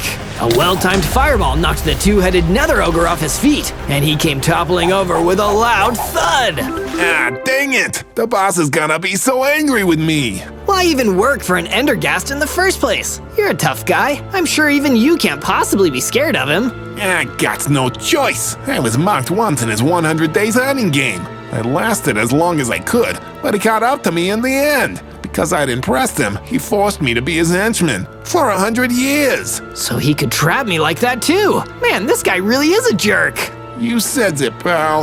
With that, the two-headed nether ogre passed on. I had to double back to my base as quick as possible and make sure everything was okay. On day 98, I made the journey back to my base and assessed some of the damage the ender creepers had left in their attack. Fortunately, it wasn't too bad, all things considered. Most of the damage was taken by the perimeter wall, and that's what it was there for. Look guys, I need to stop the Endergast once and for all. If I don't act now, then there's a chance he won't ever let me go. You've all helped me get this far, so thank you very much. First, the Fire Guardian came to say goodbye. The Fire Guardians have your back, Zozo. We will defend all you've built here while you go forth. The Soul Blaze would be proud of you. Then, the Iron Golem. Well, Mr. Devil Dragon, you gave me a place to stay out of harm's way, and I'm grateful for that. That's way nicer than the Endergast or his cronies have ever been to me, so I say, go kick their butts. And finally, the Evoker. You've become a mighty fine hunter, Zozo. You've listened to all my advice, and there's nothing more I can teach you. Just follow your instincts, and you'll prevail. With that, I headed off to finally end my 100 days for good. On day 99, I retraced my steps and found myself back where I wanted to be, right outside the Endergast base. He must have realized I took down his two-headed nether ogre because the place was swarming with ender creepers. Just as I was trying to get the drop on them, a familiar face snuck up on me. It was the mutant Hoglin. Don't overwork yourself, bro. I'll handle these clowns. Slip inside while they're distracted. Thanks, Mutant Hoglin. Now I could sneak into the base undetected. This was it! On day 100, I reached the top of the enemy's base and came face to face once again with the Endergast. He had been expecting me, but he wasn't too pleased that I'd made it this far. You again. You really don't give up. Well, since you survived up to day 100, maybe I could find use for you. After all, you did just take down my last top henchman. No chance. I'm here to put an end to this game once and for all. Let's see about that, shall we? There's only one way this game ends. My way! And before any more words could be exchanged, the battle began. I had to use all my strength and experience to take on the Endergast. I thought quick on my feet of a way to destroy him. I tried a few times, hitting the Endergast in the head with my fireballs and dealing some damage, but it had also angered him a lot. He let out a spew of fireballs, and I had to quickly get the heck out of the way. He flew down to get closer to me, and that made him vulnerable. Moving quickly, I used my claw attacks, then showed up with my mystical diamond sword. Then, as he fired his last fireball at me, I deflected it and sent it back his way, finishing him off for good measure. It worked! I had finished it! The Endergast was defeated, and his ruthless hunt was over. I had survived the whole 100 days. On day 1, I spawned into the Amaranth Field as a blinged out diamond monkey. Ooh, I'm so shiny, even if I am a little baby monkey. I hopped around and started exploring the fields. It was so cool and colorful. It seemed like this was going to be a really fun adventure. Until a huge, terrifying creeper spider broodmother started crawling towards me. I'd never seen anything like it. Oh my goodness, you're certainly interesting. I don't think you're being sincere. You don't think I'm interesting at all, do you? You actually think I'm strange and frightening. What? No, you're putting words in my mouth. Well, unlucky for you, I am strange and frightening. And so are my many children. You have children?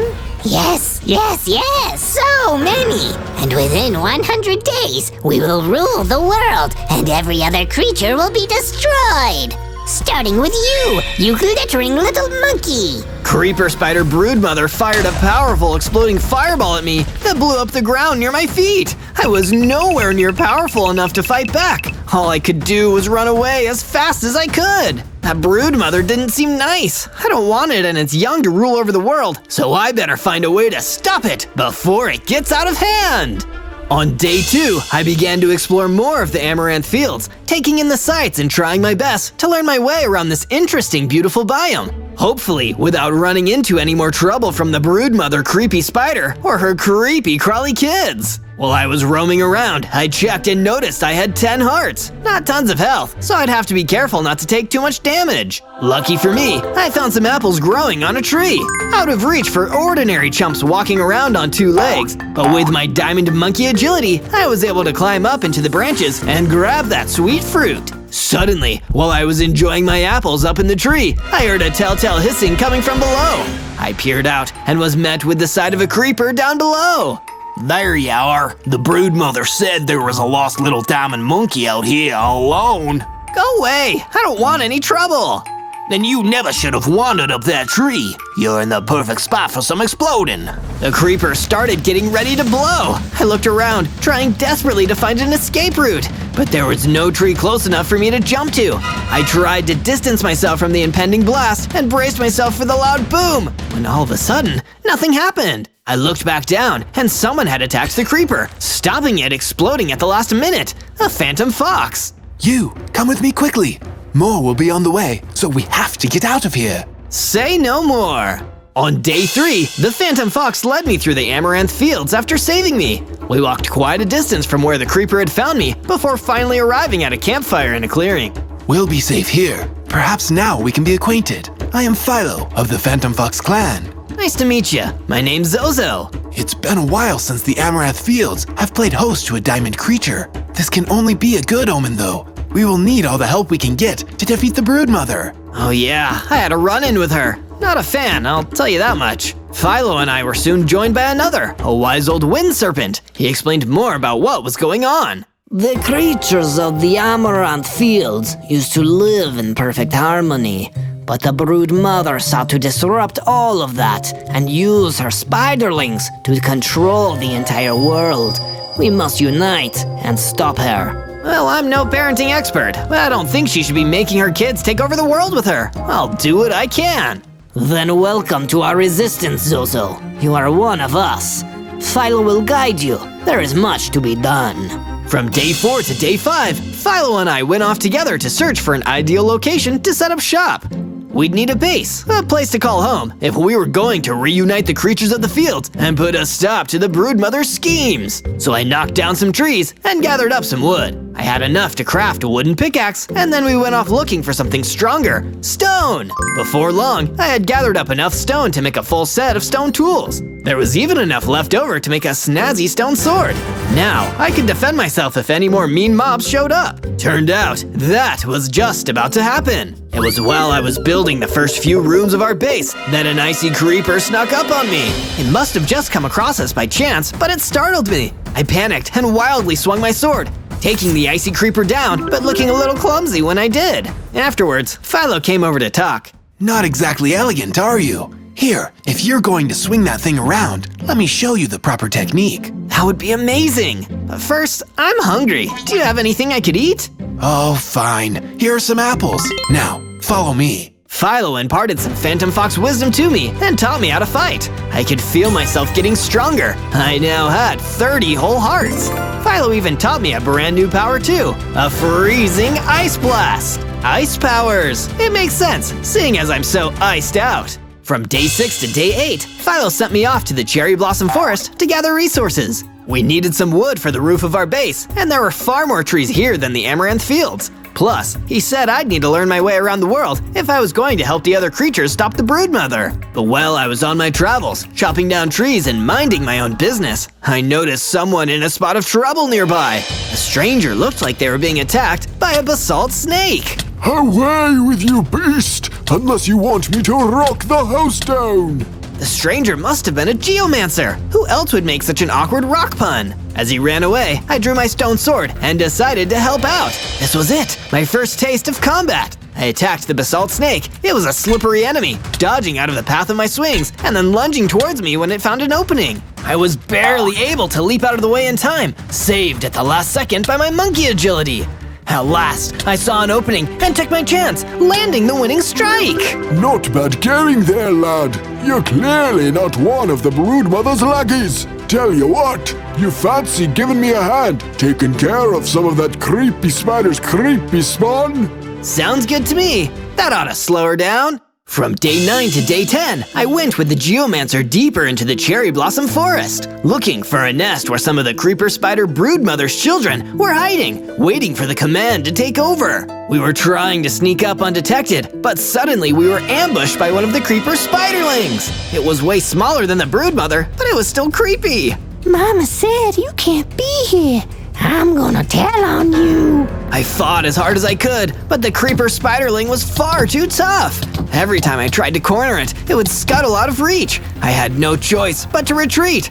I was a little disheartened. If I couldn't take on one of the Broodmother's offspring, what chance did I stand against her? Don't be so hard on yourself, lad.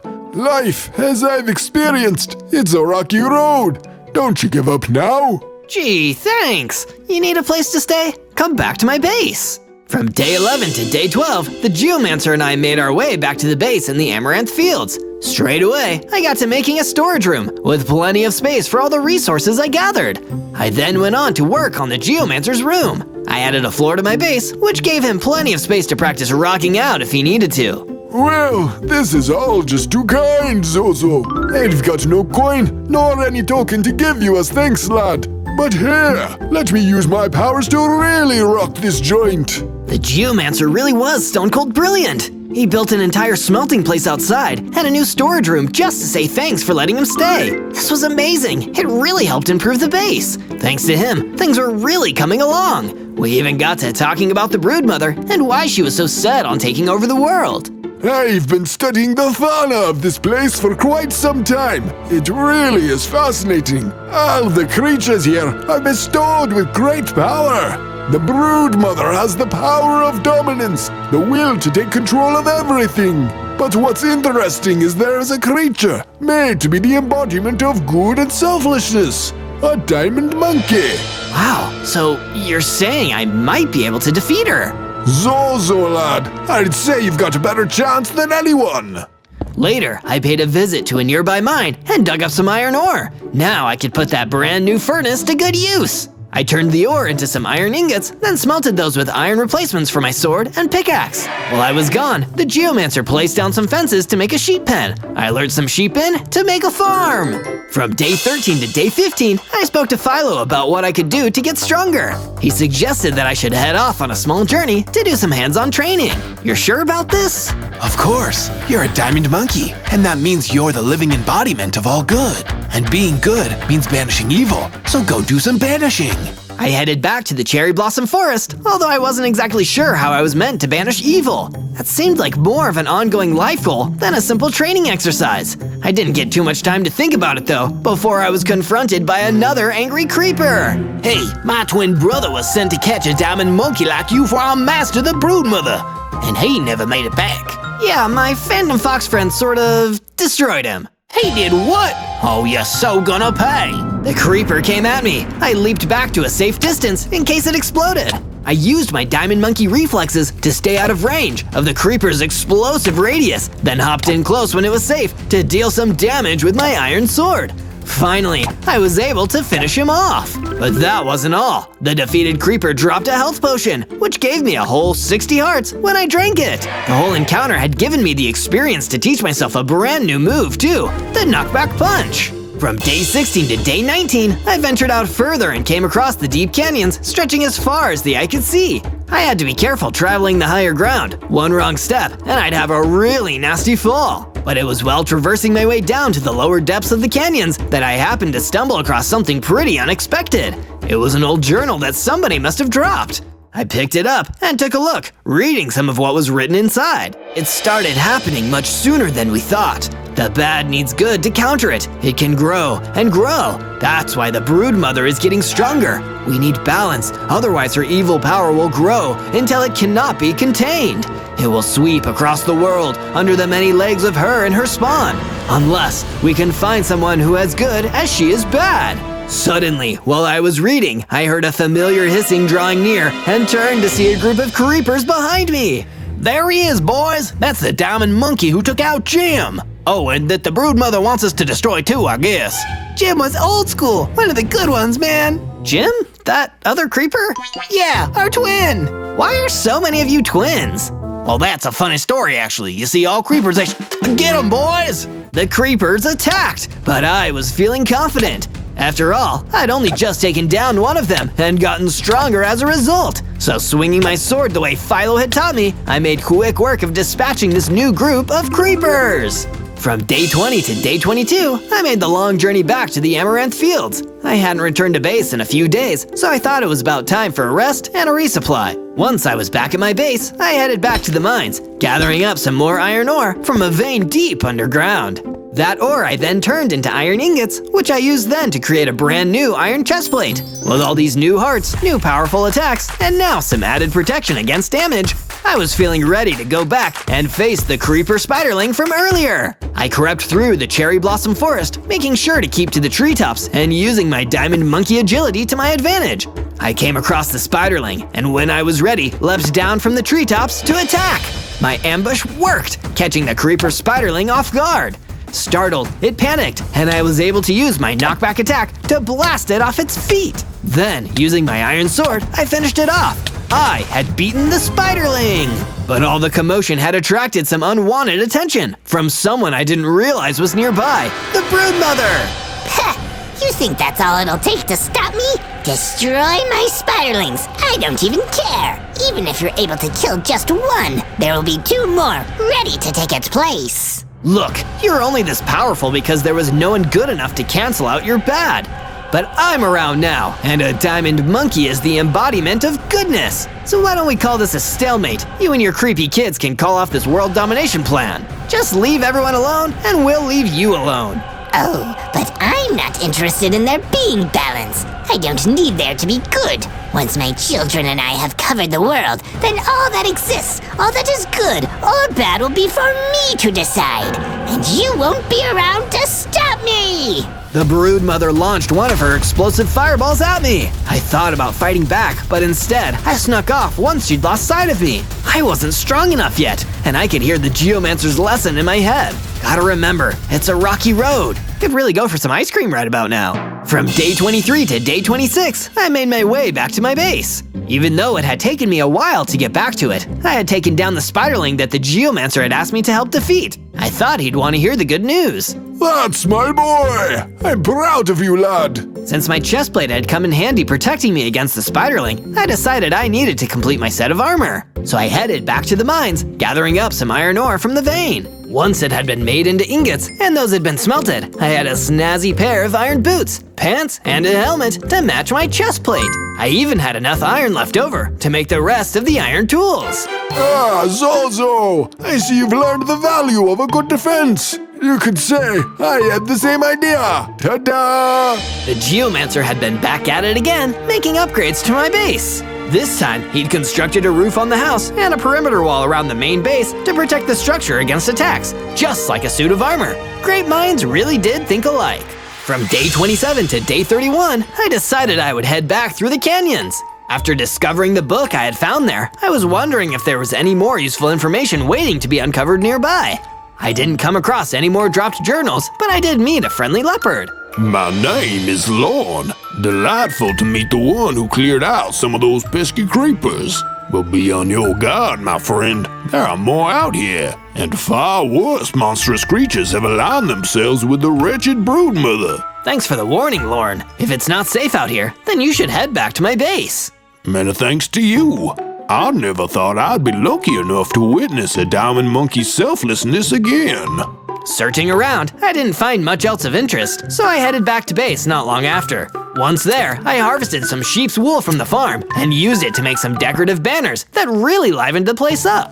But my excitement was short-lived, as Philo ran up to me in a blind panic. Zozo, come quickly! Our friend is in need of your help! From day 32 to day 35, I rushed after Philo back towards the campfire area. The wind serpent was under attack! There was no time to lose. He had set me on my path, and now I needed to help him. When we arrived, there were creepers coming from all directions. I had never seen so many in one place before. The hissing and rustling they all made was deafening. I climbed a tree, trying to get closer to the wind serpent in order to save him. I could see him fighting back against the creepers, but while his back was turned, one behind him started smoking. Look out! Boom! The creeper set off an explosive chain reaction, causing a bunch of others around it to also explode. By the time the smoke had cleared, only a few were left, but the wind serpent had been caught in the blast. No! I leaped down from the tree and attacked the remaining creepers. I finished off what was left of them, but it was far too late to save my friend. From day 36 to day 39, I tried to take my mind off of what had happened. I decided I'd go somewhere quiet to be alone with my thoughts and ended up wandering into the aspen forest. While I was there, thinking about the poor wind serpent, someone came up to me. It was a green manticore. Excuse me, I couldn't help notice the glimmer of a diamond monkey. Aren't you meant to be the embodiment of goodness? Yeah, I suppose, although I'm not feeling too good right now. Well, sorry to bother you, but I just wanted to ask for your help. The manticore showed me to the source of his troubles, a horrifying undead scorpion. I pulled out my sword and rushed into battle. The undead scorpion was vicious, swiping at me with its tails as I tried my best to defend. With a blast of my knockback attack, followed up with a combo of an ice blast, I was able to defeat the monstrous creature. Oh, thank you so much. That thing was so menacing. The green manticore explained that some creatures believed the power of the broodmother's bad was still getting stronger, so much that it was raising creepy creatures from beyond the grave. I had to stop this! From day 40 to day 43, I headed back to base to recollect myself and see if my friends had any more advice on how I could get strong enough to stop the broodmother. Much to my surprise, they had been working on improving the place while I had been gone. Philo had even made some nice new bookshelves and couches and came to me with a special request. Zozo, with all this extra space, I think my friends from the Phantom Fox clan would feel very at home here. What do you think? Philo, if they're anything like you, then we'd be lucky to have them here. With that, Philo let out a loud screeching call into the air to draw in his fellow Phantom Foxes. Before long, even more of them had started slinking out from the Amaranth Fields, and I welcomed them to their new home. Then, a familiar feline face showed up. It was Lorne the Leopard. Glad you made it. Greetings, friend. Forgive me, but I am in need of your help. On my way, I was attacked by another ogre, a ghastly thing that has allied itself with the broodmother. Her badness has attracted all manner of otherworldly beasts. Say no more, Lorne. You rest up here and heal. I'll take care of that nether ogre. From day 44 to day 49, I started to search for the nether ogre that had harmed my poor leopard friend Lorne. I decided the best place to start looking would be the canyons, since that's where I had last seen Lorne. If there was no sign, then I'd just retrace her steps heading back towards the base. I thought maybe I'd have some luck finding the nether ogre when I felt the ground start to shake. But where I was expecting to see the ogre emerge from, instead, I saw a monster I didn't want to find. It was the broodmother! Ah, there you are! I've been looking all over for you. Get back! How did you even find me? Oh dear, the oh-so-goody-goody diamond monkey doesn't know. Wait, you managed to find me in the aspen forest too. How do you always know where I am? You should really pay more attention. My spiderlings are everywhere. They're very good at hiding, and they tell me everything they see. You're spying on me? Why? Well, I can't have you finding my nest, can I? And you're completely oblivious to where it is. Let's keep it that way.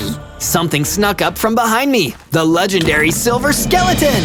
The broodmother tricked me into an ambush. The mighty silver skeleton took up its weapon and came at me, and I had no choice but to fight back.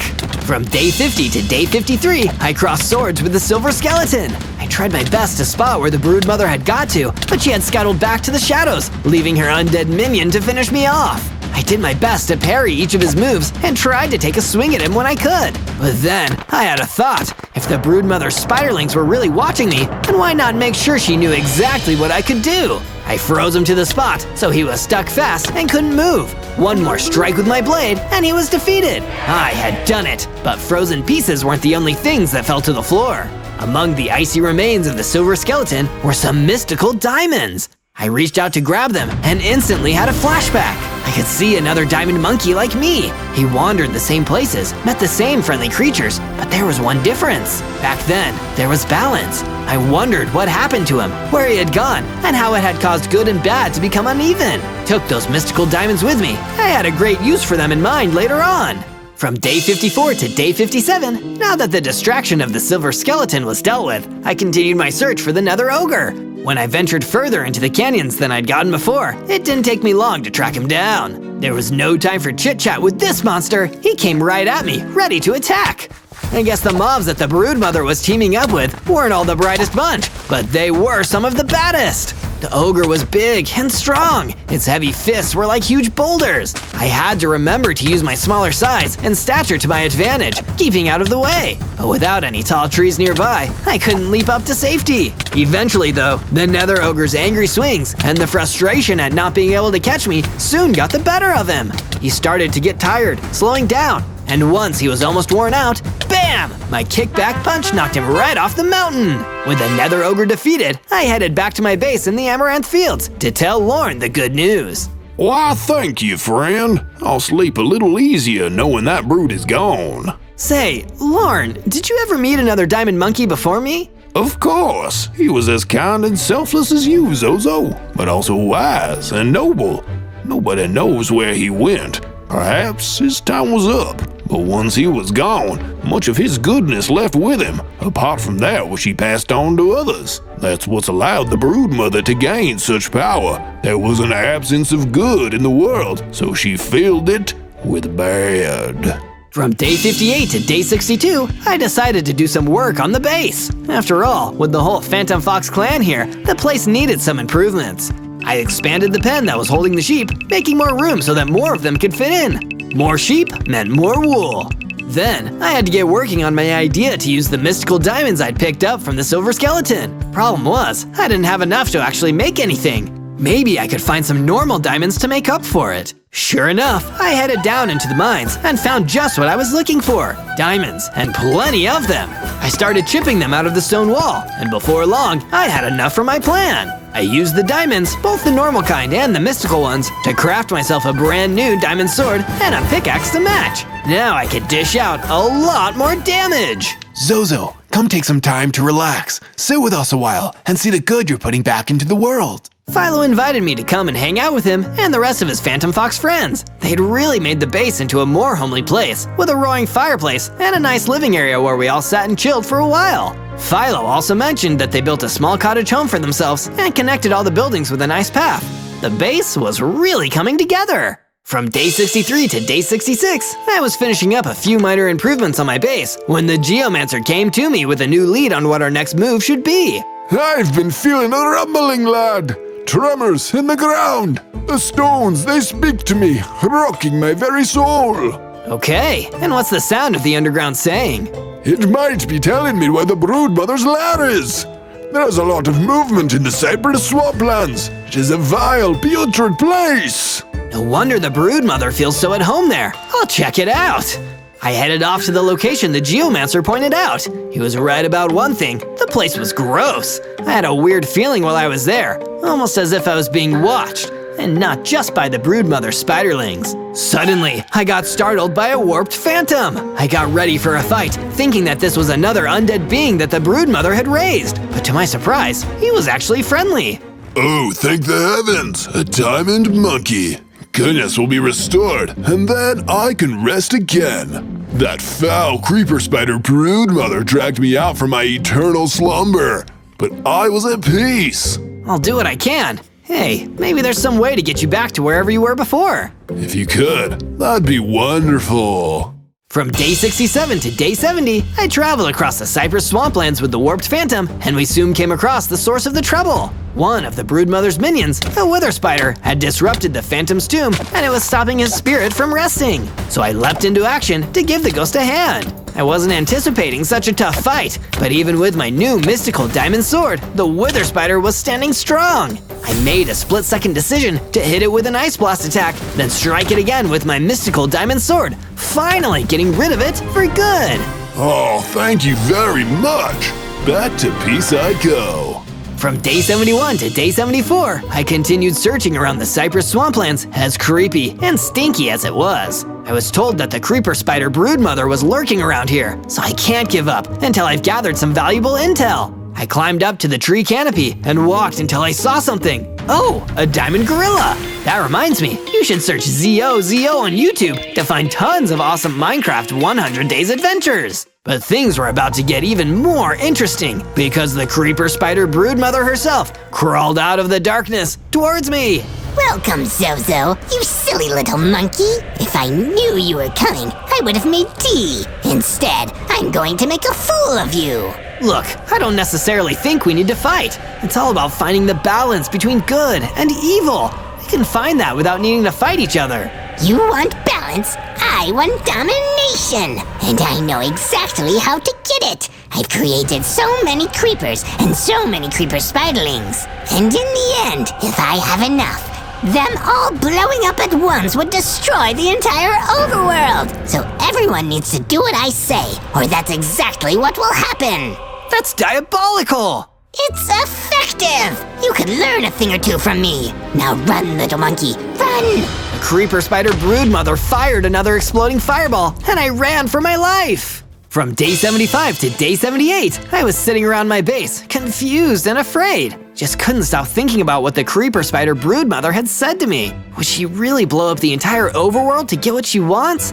That's a level of evil I've never even seen before, and I'm not sure any good would ever balance that out. But I was able to calm down with the help of a distraction, a visit from Lorne the leopard. Zozo, take a look outside. I made a cool watchtower on the base, so we can keep an eye out for any approaching creepers. We'll be extra safe now. I took a look outside and saw that Lorne had done an amazing job on the watchtower. Seeing it made me forget about my doubts for a bit. And then, something even cooler happened when Philo the Phantom Fox approached me. Zozo, I've been discussing with the rest of the Phantom Fox clan, and we've decided to give you one of our most treasured family antiques to use in your fight against the creeper threat. The magical enchanted guitar.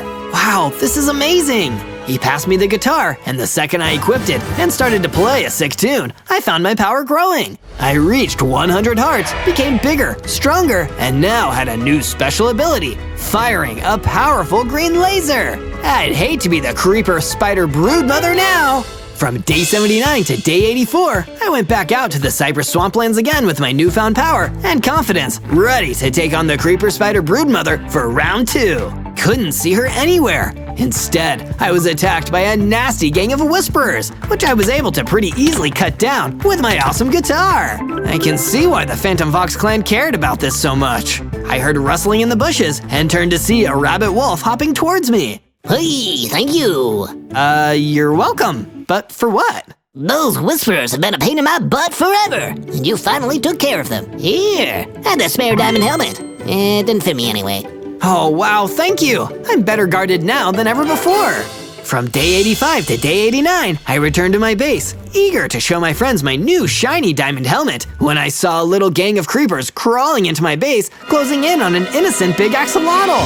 Oh no, I need to run them off! I fired ice blasts and swung my sword until the creepers were gone. Thankfully, none of them exploded near any of the structures on my base, but that didn't mean I could let them get away. But during the fight, I also saw that a creeper was running towards the innocent big axolotl. I couldn't let that happen. I ran over and destroyed the creeper immediately, even while the others ran away. But the big axolotl was extremely grateful for the help. Thank you, Zozo. I owe you my life. Stay safe out there, big axolotl. From day 90 to day 94, I traced back the way from where the creepers came, and it led me to the Cypress Swamplands. I reached an area that looked like some kind of nest, where I can only imagine the creeper spider broodmother was waiting inside. But what was even more worrying was the thing waiting on the bridge to the base. A massive, heavily armed Vindicator. You're not a creeper or undead. What are you doing here? I'm working for the Big Mama, and she wants me to show you that diamonds aren't forever. But why would you want to work for her? She and her creepers want to rule the world. Yeah, and I think they're gonna, so I want to fight for the winning team. So that's enough talking. Let's destroy each other. And with that, the battle began. From day 95 to day 97, I fought the Vindicator who worked for the creeper spider broodmother. He was one of the most skilled opponents I'd ever faced, and he was dealing a lot of damage against me. But I managed to fight back. Little by little, I turned the tide until the Vindicator was on the ropes, and eventually, he gave up. Please, I yield. Have mercy. I'll let you go, but first, tell me something I don't know about your boss. Tell me something that'll help me win this battle for good. Okay. Well, you don't need to worry about taking out the little creepers. Just focus on taking out the broodmother. She's got like a hive mind. You take out her, all the creepers go with her. And with that, the Vindicator ran off, never to be seen again. So I just need to defeat the broodmother to defeat the whole army? Now I know for sure what I need to do. On day 98, as I prepared to return to the Cypress Swamplands to take on and defeat the creeper spider broodmother once and for all, I decided to speak to each one of my basemates one-on-one. First, I spoke to Lorne the leopard. I believe in you, Zozo. You're living up to the legacy of the Diamond Monkey. Once you're done, the forces of good and evil will be balanced once more. Next, I went and spoke to Philo the Phantom Fox. The safety of our clan owes much to you, Zozo. It's been an honor to work with you. I look forward to celebrating with you once you've defeated the evil. And finally, I spoke to the Geomancer. You're gonna squish that nasty spider like a big old newspaper, Zozo. Rock on, man, rock on! You're stone cold! And with all those words of encouragement, I was ready to go. On day 99, I made my way back to the freaky, stinky cypress swamplands. I'd conserved all my energy, ready to unleash it in one big, awesome final battle with the creeper spider broodmother. I know the truth now. If I can defeat her, then I'll defeat her entire creeper army. But there was one problem in the way. The creeper army I was just talking about, all surrounding and guarding the creeper nest. There was no way I could fight them all alone, and if I did, it might leave me weak and tired to take on the mean green mother herself. That's when, in my moment of need, the warped phantom whose spirit I'd helped lay to rest came running towards me. He was here to repay my good deed. Zozo, go forth and destroy the evil that has plagued this land for so long. I'll distract her awful spawn. You get in there and save the world. I will, Warped Phantom. Thank you. As the creepers swarmed the phantom, I snuck up the stairs and into the well that the broodmother repurposed into its own nest. On day 100, I crawled down into the depths of the nest where I could take on the creeper spider broodmother alone. She was waiting for me, and she wasn't happy to see me. You're not meant to be here, Diamond Monkey. This is my domain. Soon, nowhere is going to be your domain. I wanted to coexist with you. I wanted there to be balance, but you left me no choice. All we can do is fight. Then why even waste time talking? Allow me to destroy you, so me and my creepers can finally claim the world that is rightfully ours! And so, the battle began! With my sick guitar, I began fighting the creeper spider broodmother as she shot her exploding fireballs at me. The battle was hard. She was the toughest enemy I'd ever faced. But I still had one more power to use against her. I knocked her towards the exit, and that scared her off. She prepared a surprise attack as I exited the room, but I was undeterred. She started to escape, but I summoned all my energy into one attack. My ultimate green laser! With that one last attack, the creeper spider broodmother died, taking all of her creeper army with her, and the forces of good and evil were balanced across the land once more.